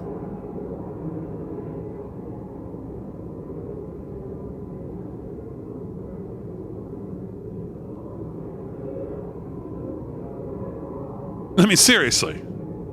Is this seriously? Jim Crump just YouTubed. Or did we miss Tillis votes yes. Well, we could be on a slight delay here. They didn't call Tillis again, right? No. Nope. I called him 3 times, but Well, as we're waiting for this drama here, which some people think there's drama, is no drama, that Tillis is a yes. We haven't heard it officially called, but I think this is pretty, like this is the official. Mr. Hickenlooper, no. Hickenlooper.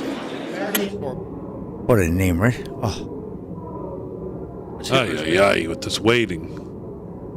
Anyways, while we're waiting for Tillis, I just want to again say the president today, watching the president do what he does better than any president has ever done it, which is to get out there, advocate, connect with the people of this country. In North Carolina, giving these people a chance to speak, letting them call out the insurance companies live on air, standing there listening, then getting on the plane, flying to California, doing it all over again. Nobody does it better than he does it. This is him at his best. Him and the First Lady today were fantastic. It was such a show of strength. I'm sure the people, obviously the people in all these areas could not have been more thankful to see him on day 4 of his presidency, taking on a day like this to get there. I mean, FEMA saw I don't know how FEMA survives as an entity after a day Mr. like Fetterman. today. No. Fetterman, no. Fetterman, no. Put his hood on. Is that 49-49? I think it is. Or it's 49-50 and we're waiting on Tillis. Tell us, Tillis. Fetterman, no. Mr. Moran, aye. 49, So now 49? what's it now? 49-49? 49-48. Do I have 50? 50, 51. Anyways, so again, what we saw from the president today was just on the 4th day, what he has done in 4 days. Mr. Tillis, aye. There you go. So now what do we Mrs. got? Gillibrand, no. 50-50. There you go. Hey, Gillibrand. I think that's the last one. Mr. Vice So President. JD, make it official. Mr. Vice President. Is he there? Walking right down the aisle. Do we have an official number of 50? I believe we should be at 50-50 right now. Yep. Fox says 50-50. Somebody said big dog. Okay, there you go. Mrs. Shaheen, Well, we no. know she's a no. So we're at 50-50. Now Now we're 50-50? Jeez, this is like. Well, for all intents and purposes, if it is 50-50, Pete Hegseth is your new is going to be your next Secretary of Defense. Beautiful. And J.D. Vance is on his way to make that happen. And J.D. Vance is going to officially make that happen. He's going to come right down and bang it. That's the story. Come on, J.D. And that is a fitting ending to just a absolute tremendous day today. Thank you, North Carolina. Tremendous day from President Trump today. A tremendous day, by the way, for this network today. Real America's Voice. Just a fantastic job by Brian Glenn and everybody. There's been a lot of work that's led into this day and what you were able to see happen on this network today. And there's been a lot of people that make that happen, no more than the Zen Master and the crew and Parker and years and years and years of being there led to a day today. Yeah, how do you think Harry on the Highway got his name? Harry on the Highway just walked in the studio after, I don't know, he's about 2 weeks away. Harry's back. Hi, Harry. But he was on the highway for the last few years. Harry was on the highway. Yeah. Not on the couch, off the couch, onto the highway. He got his ass off the couch. And boy, Brian Glenn found himself in a moment today, and he stepped back from about 50 feet three-pointer and swish, and nailed it. And President Trump acknowledged it in really quite just an unbelievable moment. But to have that kind of access is a real tribute to what this network has done for the last 4 years. Really more than that, but specifically the last 4 years of President Trump fighting to get back to what we've seen.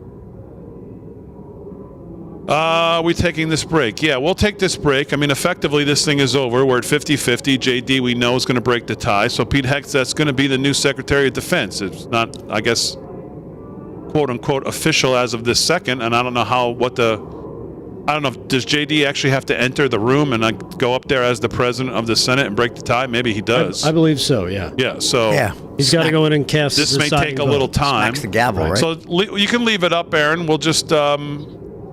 Let's take the break. We'll continue to monitor the floor of the Senate here. And if we see the Vice President, we'll obviously take that. We're going to try to sneak in an odds makers, too, for championship weekend.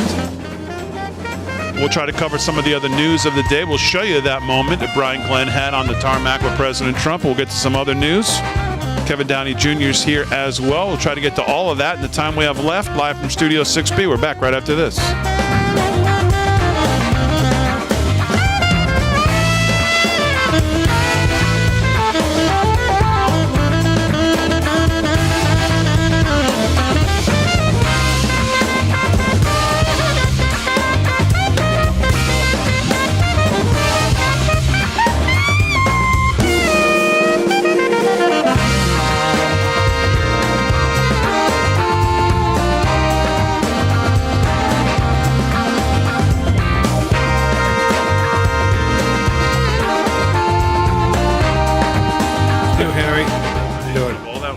Have that moment, have that act, have this kind of day. I mean,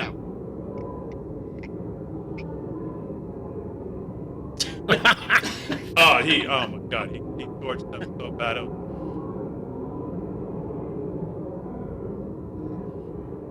He just does not give. Nope.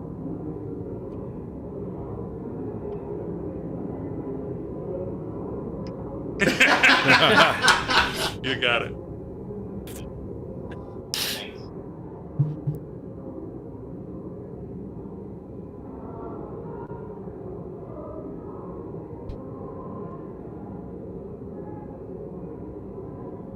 Great news, boy. What's up, Har? How was your trip home from the city? Yeah?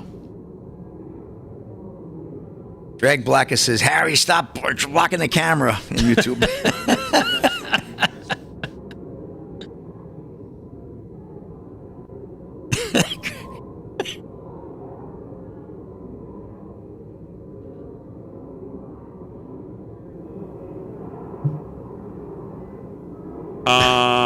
RD Bull, tell Harry to move. Okay. I was going to tell you to maybe move that to the last segment. I forgot.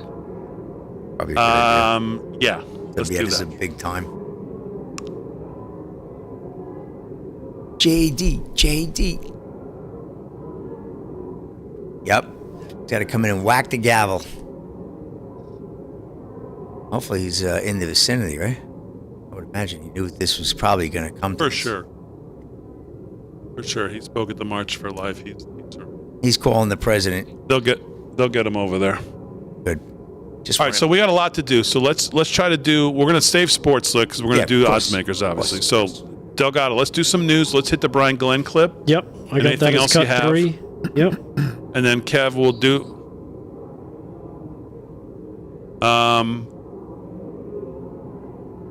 No, should not.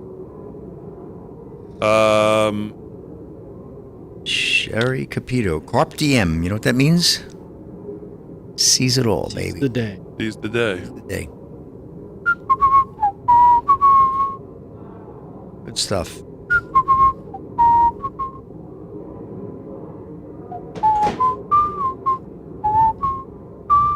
That's the wrong one. That's next week.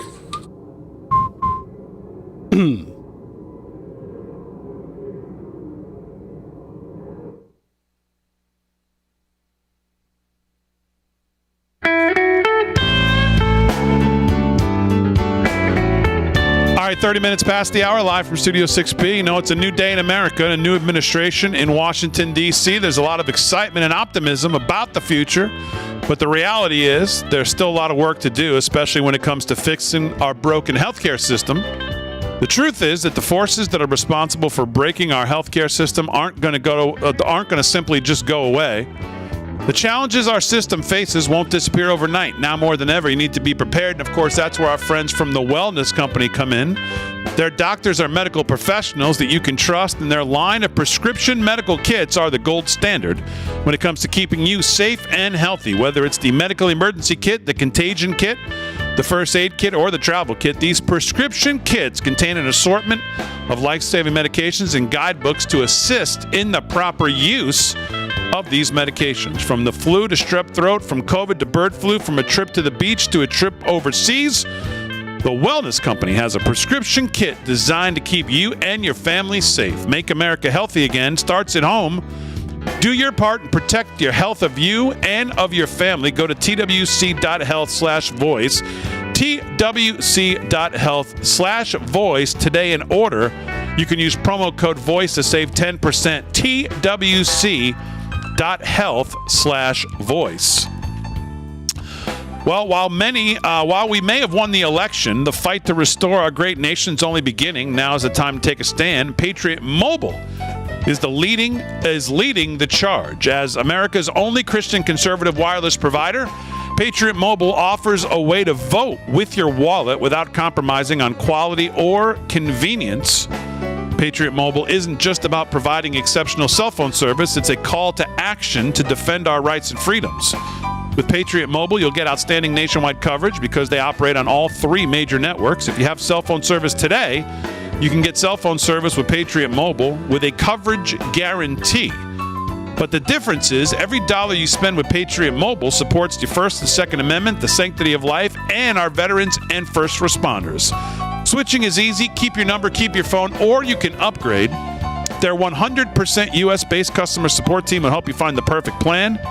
Right now, go to patriotmobile.com/RAV or call 972-PATRIOT to get a free month of service with promo code RAV. Switch to Patriot Mobile today and defend freedom with every call and text that you make. Visit patriotmobile.com/RAV. That's patriotmobile.com/RAV or call 972-PATRIOT, 972-PATRIOT. Well, attention America, the first 100 days of President Trump's new administration will shape the future of our nation. Will Washington deliver on the promises that matter most, like securing the border, restoring energy independence, and cutting wasteful spending? Well, your friends at AMAC, the Association of Mature American Citizens, are holding your leaders accountable with their first 100 days tracker. This is a powerful tool that will keep you informed on the administration's progress. It'll track key priorities, and it'll empower you to join the fight for a stronger America. And during these critical first 100 days, AMAC is offering an exclusive deal, 47% off of a 5-year membership, normally $60, which, by the way, is a bargain in its own. Now just $32 for 5 years.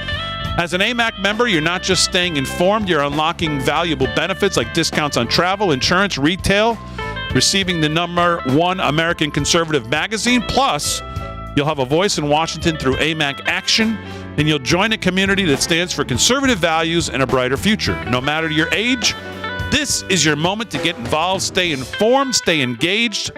Join AMAC today and help ensure promises are kept and America is restored. Visit amac.us/Studio6B, amac.us/Studio6B now and join for a 47% discount. All right, 34 past the hour, live from Studio 6B. Let's do some news. Rick Delgado's got it. What's going on, Delgado? All right. Well, as you were alluding to earlier, Damon, this has been a huge day for President Trump on day 4 of his second term, but also a huge day for this network, Real America's Voice, which saw one of our own, the very friendly, very cool, and friend of the show, Brian Glenn. Yeah. Yes. Get some major FaceTime with the president as he was on the tarmac, reaching out and asking President Trump about this. This is cut number 3, where Brian asks him a question. He gets complimented on the question, and then, of course, Trump tackles the question having to do with California. Here's cut number 3 from our own Brian Glenn. A lot of Americans think that this is symbolic of what your campaign was all about. America first, putting your priorities to Americans, even going to California where their policies might have been one of the biggest reasons why they've had these problems, but you're putting the American people first. Your thoughts on that? We are. But thank you. I like that question. Boy, I want more questions like that. That's even a statement. Thank you very much. He's a good man, that guy. And he's also a very professional reporter, I have to say. Thank you very much. Yeah, we're putting America first. We're putting, in this case, North Carolina and California. We're going to do a good job in California. That is a disaster like, I don't know if we've ever seen anything like it, frankly. They say the biggest in the history of California. I think, has anything bigger than that happened in the whole country ever? It looks like, I don't want to say what it looks like, but you know what I'm going to say. It looks like something hit it.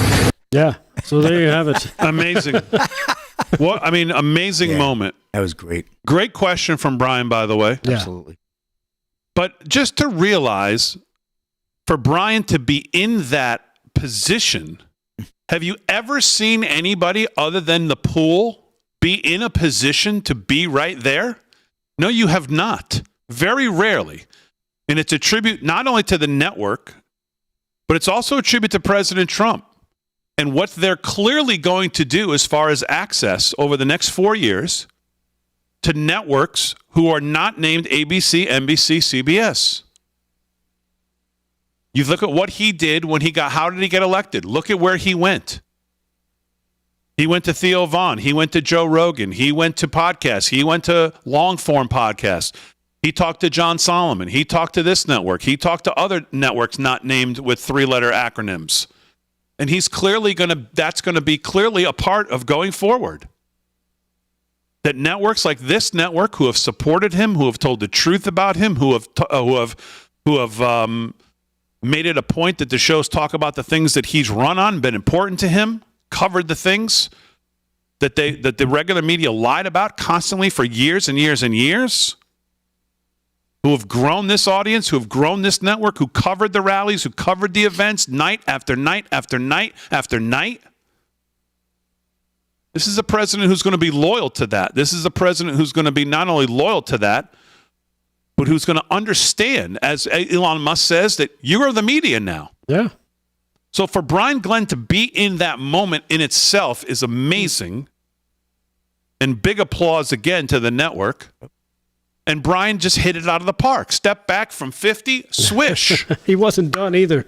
He had a bunch more questions. Here's another great question. This is cut number 10, where he asked the president about the Laken Riley Act. This is cut number 10. Another question in the now, this great was state in the location in North Carolina after they had toured. Yeah, in North Carolina, right. Cut 10. Laken Riley Act was signed by Mike Speaker Johnson yesterday. Right. When do you anticipate to sign that? Well, we're honored by that.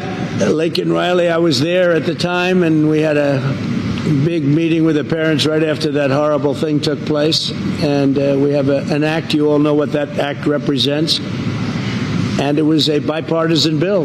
Many Democrats signed onto it. That's something that is a tribute to Laken, a beautiful young lady who was killed viciously by an illegal alien. And we passed a very powerful bill, and it was just approved, and we'll have a ceremony sometime very shortly. I'll be signing it. In other words, if you're asking, I will definitely be signing it. Yeah. So there you have it. All right, good. 39 past the hour. Let's get over to Kevin Downey Jr. He's got some news as well. He's joined us tonight. Mr. Downey Jr., how are you? I'm groovy. Thank you, Big D. What did you think of today? I mean, just before you get into your news, I mean, just pretty amazing to see the president out there connecting with people, doing what he does best. Obviously, we talked about Brian and the and the question and this network being involved, and just really one thing after another. He's getting done. He's getting done. He's getting done. Just give me your thoughts on the whole day, or the 4 days, really. You know, it reminds me of 2017 when Trump was in office. Every day I would wake up, I was happy. I knew something had happened overnight. It was always good. Then around 2 or 3, I'd check the news, and he had done something else that was great. But since he got into office, every hour is an update of something he has just done. All of it wonderful. All of it for the country. The commies are screaming. It's hilarious. And man, does it feel good to be alive again. Yeah. I'm having a great time, and I hope you folks are too. It's never going to get this good again, folks. This is just great.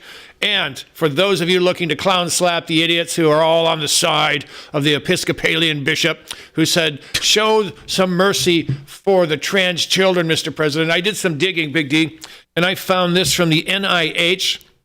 They did a study. This came out April of 2024. About whether or not the suicide rate for transgender people goes up after they've had transitioning surgeries. And well, wouldn't you know it, individuals who underwent gender-affirming surgery had a 12.12-fold higher suicide attempt risk than those who did not. So, Archbishop, why don't you talk to your friends on the left, show some mercy for the trans kids, stop carving them up so that they'll stop killing themselves. What do you think about that, Archbishop? It's right there at the NIH. You can't miss it. Just Google 12 by 12 fold higher suicide, transgender or something. You will find that right there. That's who I think needs to show mercy to the trans kids. And if I can go one more, the Maine public schools refuse to comply with Trump's orders on transgender ideology. That means the schools in Maine would rather have kids kill themselves after their teachers urge them to cut themselves up and live their true lives. So what we're seeing here, folks, Board of Education nonsense. They need to be flushed like the commie feculents they are. And I'm telling you, this whole trans thing is nothing but cultural Marxism meant to take your kids away from you and meant to cause havoc. They can make you believe a man can be a woman and vice versa. They own your mind. You are easily controlled and you are weak and you must go. You got time for another? Yeah, we do. Go ahead. I'm sorry. Pete Hegseth just put, I think he just put something out about 36 minutes ago. I'm just taking a look. It's a letter that he wrote to Senator Thom Tillis. So the Thom Tillis thing was definitely real today because Pete Hegseth just dropped this 34 minutes ago after he must have known that the deal was done, that he was going to vote for him, I'm assuming, because I don't know why he would drop this letter that he wrote to him, basically outlining and detailing his response to the Democrat and Jack Reed's hit job, which I continue to say, if Roger Wicker has any you-know-whats, he will not let this go. And he needs to figure out you are in charge of the committee. It's time to find out what's been going on from the ranking member and his party. Because Pete Hegseth just dropped this page-and-a-half basic explanation, paragraph by paragraph, refuting this hit piece and this hit affidavit that Jack Reed somehow miraculously knew just how to go get at the 11th hour to try to tank his nomination. And Pete Hegseth literally just put this out like 34 minutes ago. And I suspect that's timed up with Tillis probably saying that he was going to support him. I would think. I don't know why else he'd drop it then. I'm sure Tillis didn't read this in the 20 minutes that's been since he dropped it and then decided, oh yeah, I'm going to vote now. So the word is that we're waiting for J.D. Vance's motorcade to still get over there to make it official, but Pete Hegseth's going to be your Secretary of Defense. And Schumer, Murkowski, and Collins are an embarrassment. and will always be. All right, odds makers coming up for a Friday conference championship weekend. We'll make some quick picks. We'll do a little more news right after this.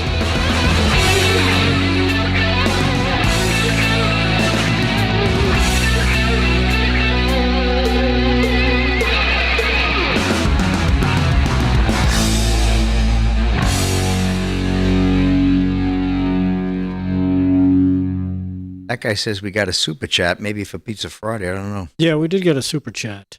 Who was that? That guy? It was a while ago, too. It was during Trump's, during his question and answers there in L.A. I don't see it now. Who's joining us from the audience? Okay. Hey. And what did she go? 2 and 2? No. Yeah, I'd love one, actually, Jeff. A water. I'm good, thanks.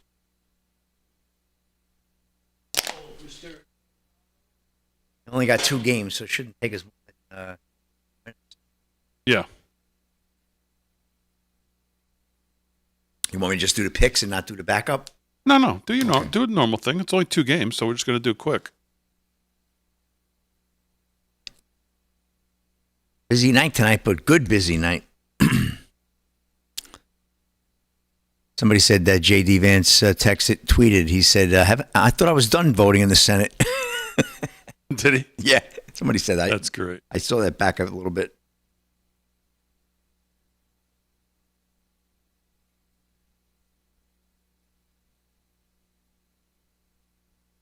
John Rich brings up such a good point.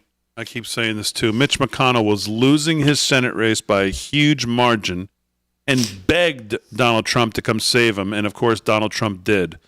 Now the pond turtle is knifing Trump and America in the back by voting no on Hegseth. Have I mentioned how much I detest Judas Republicans? Exactly right. I'll never understand why he went to save him. Never.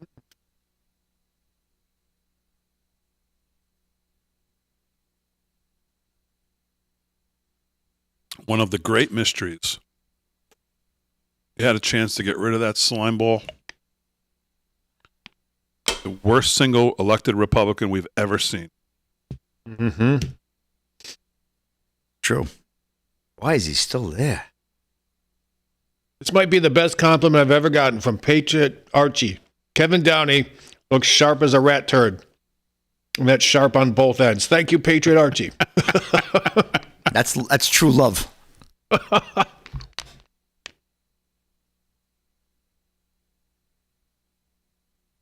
Keep the show going. Don't watch Root Reaction. What? We love our friend Wayne Root.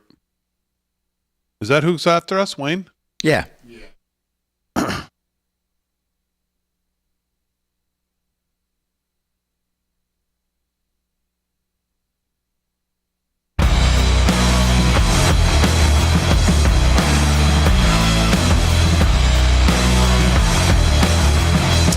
All right, 13 to the hour, live from Studio 6B on a Friday night, a Pizza Friday night. Pizza was good tonight. Boy, it disappeared. Everybody was partaking tonight. It was good. Usually there might be a slice or two left. Nope. Not tonight. No lingerers. No lingerers tonight. Boy, that is gone. Delgado doesn't have to bring any home, so.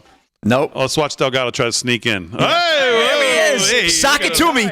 Article 30. What is it? Not Article 30. 30th Amendment. 30th Amendment in full effect here tonight. Yeah, exercising it. Yes, exercising his 30th Amendment right. All right, it's Friday night real quick because there's only 2 games. All Let's right, do come it. on. Let's go. Your odds makers.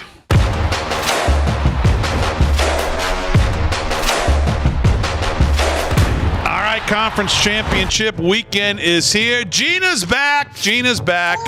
Hi, Gina. How are you?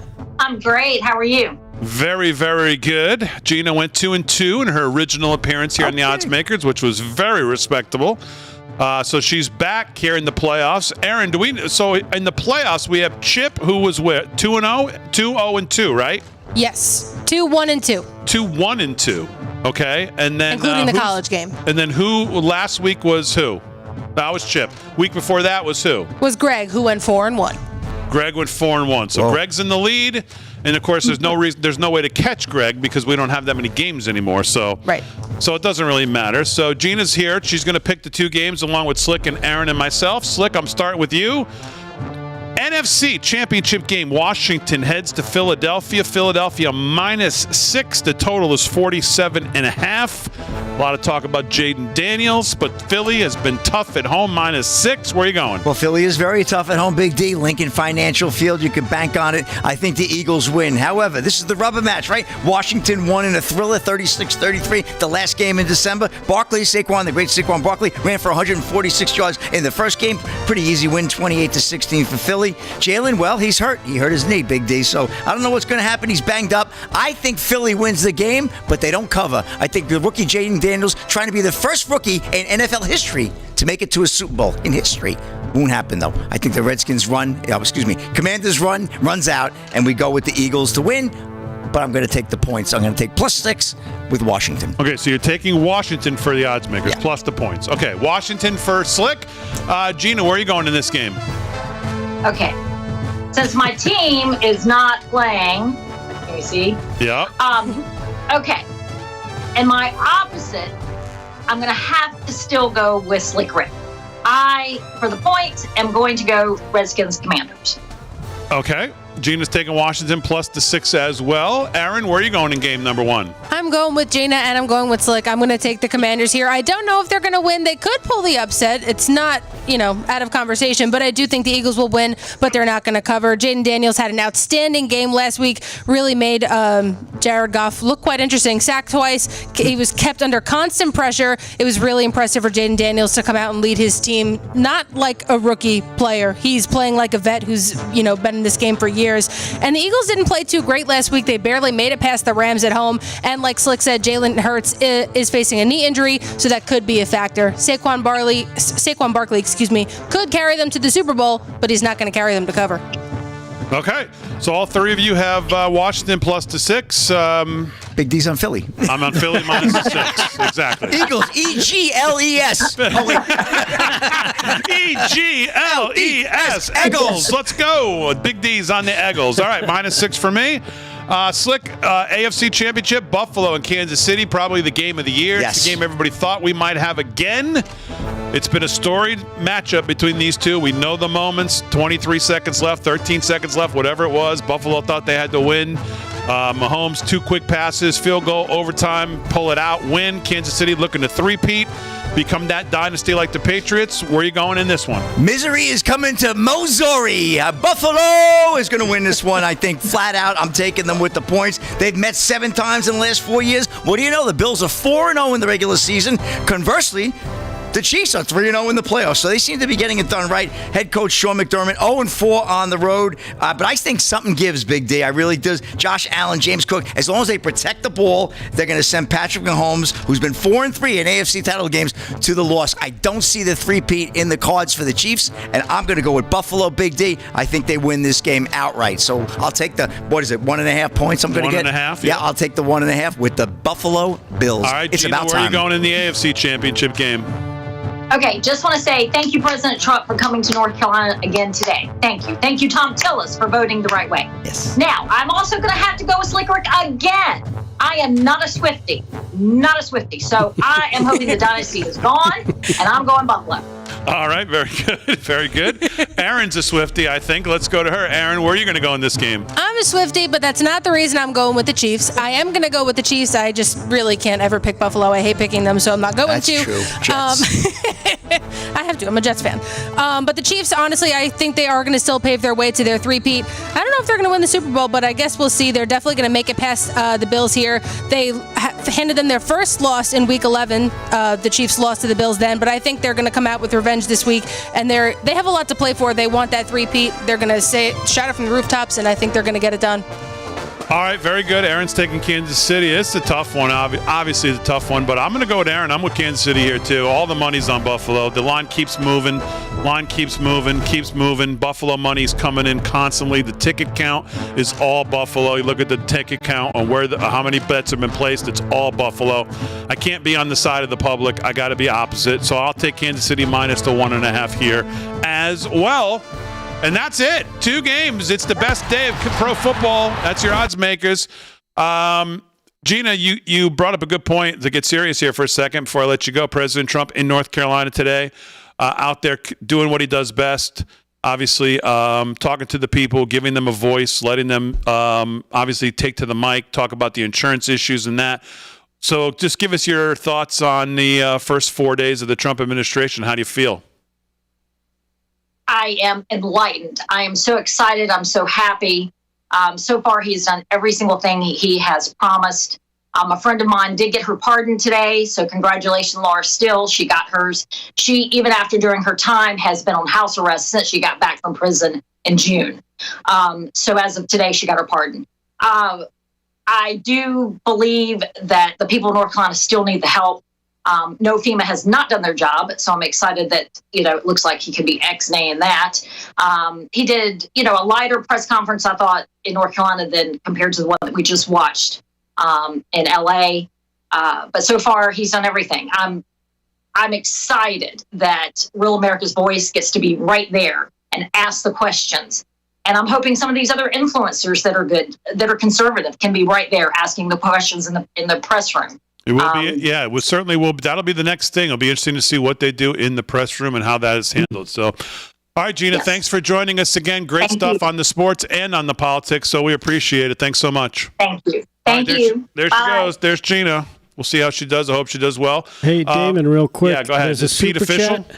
Super chat. Yeah, I actually tweeted you the quick 13 seconds of J.D. Vance breaking the tie. So it's on your X account if you can bring that up. But Les Durham has a super chat for us. Just want to say thank you, all LFS6B and Real America's Voice. $20 super chat. Thank you, Les. Yeah, thanks. All right, Les. here it is. Aaron, if you want to put this up, hopefully you have audio? Yeah. No, but do you have my audio? No, it sounds like not. Of course. Oh, darn. Anyhow. Anything else quickly in the news? There's too much in the news, actually. But this is what winning feels like, right? All right, here we go. Here we go. If not, on this vote, the yeas are 50 and the nays are 50. The Senate being equally divided, the Vice President votes in the affirmative, and the nomination is confirmed. Boom! There you go. There you go. 51-50. That's what winning is 4 days in. You know what? It should have been more.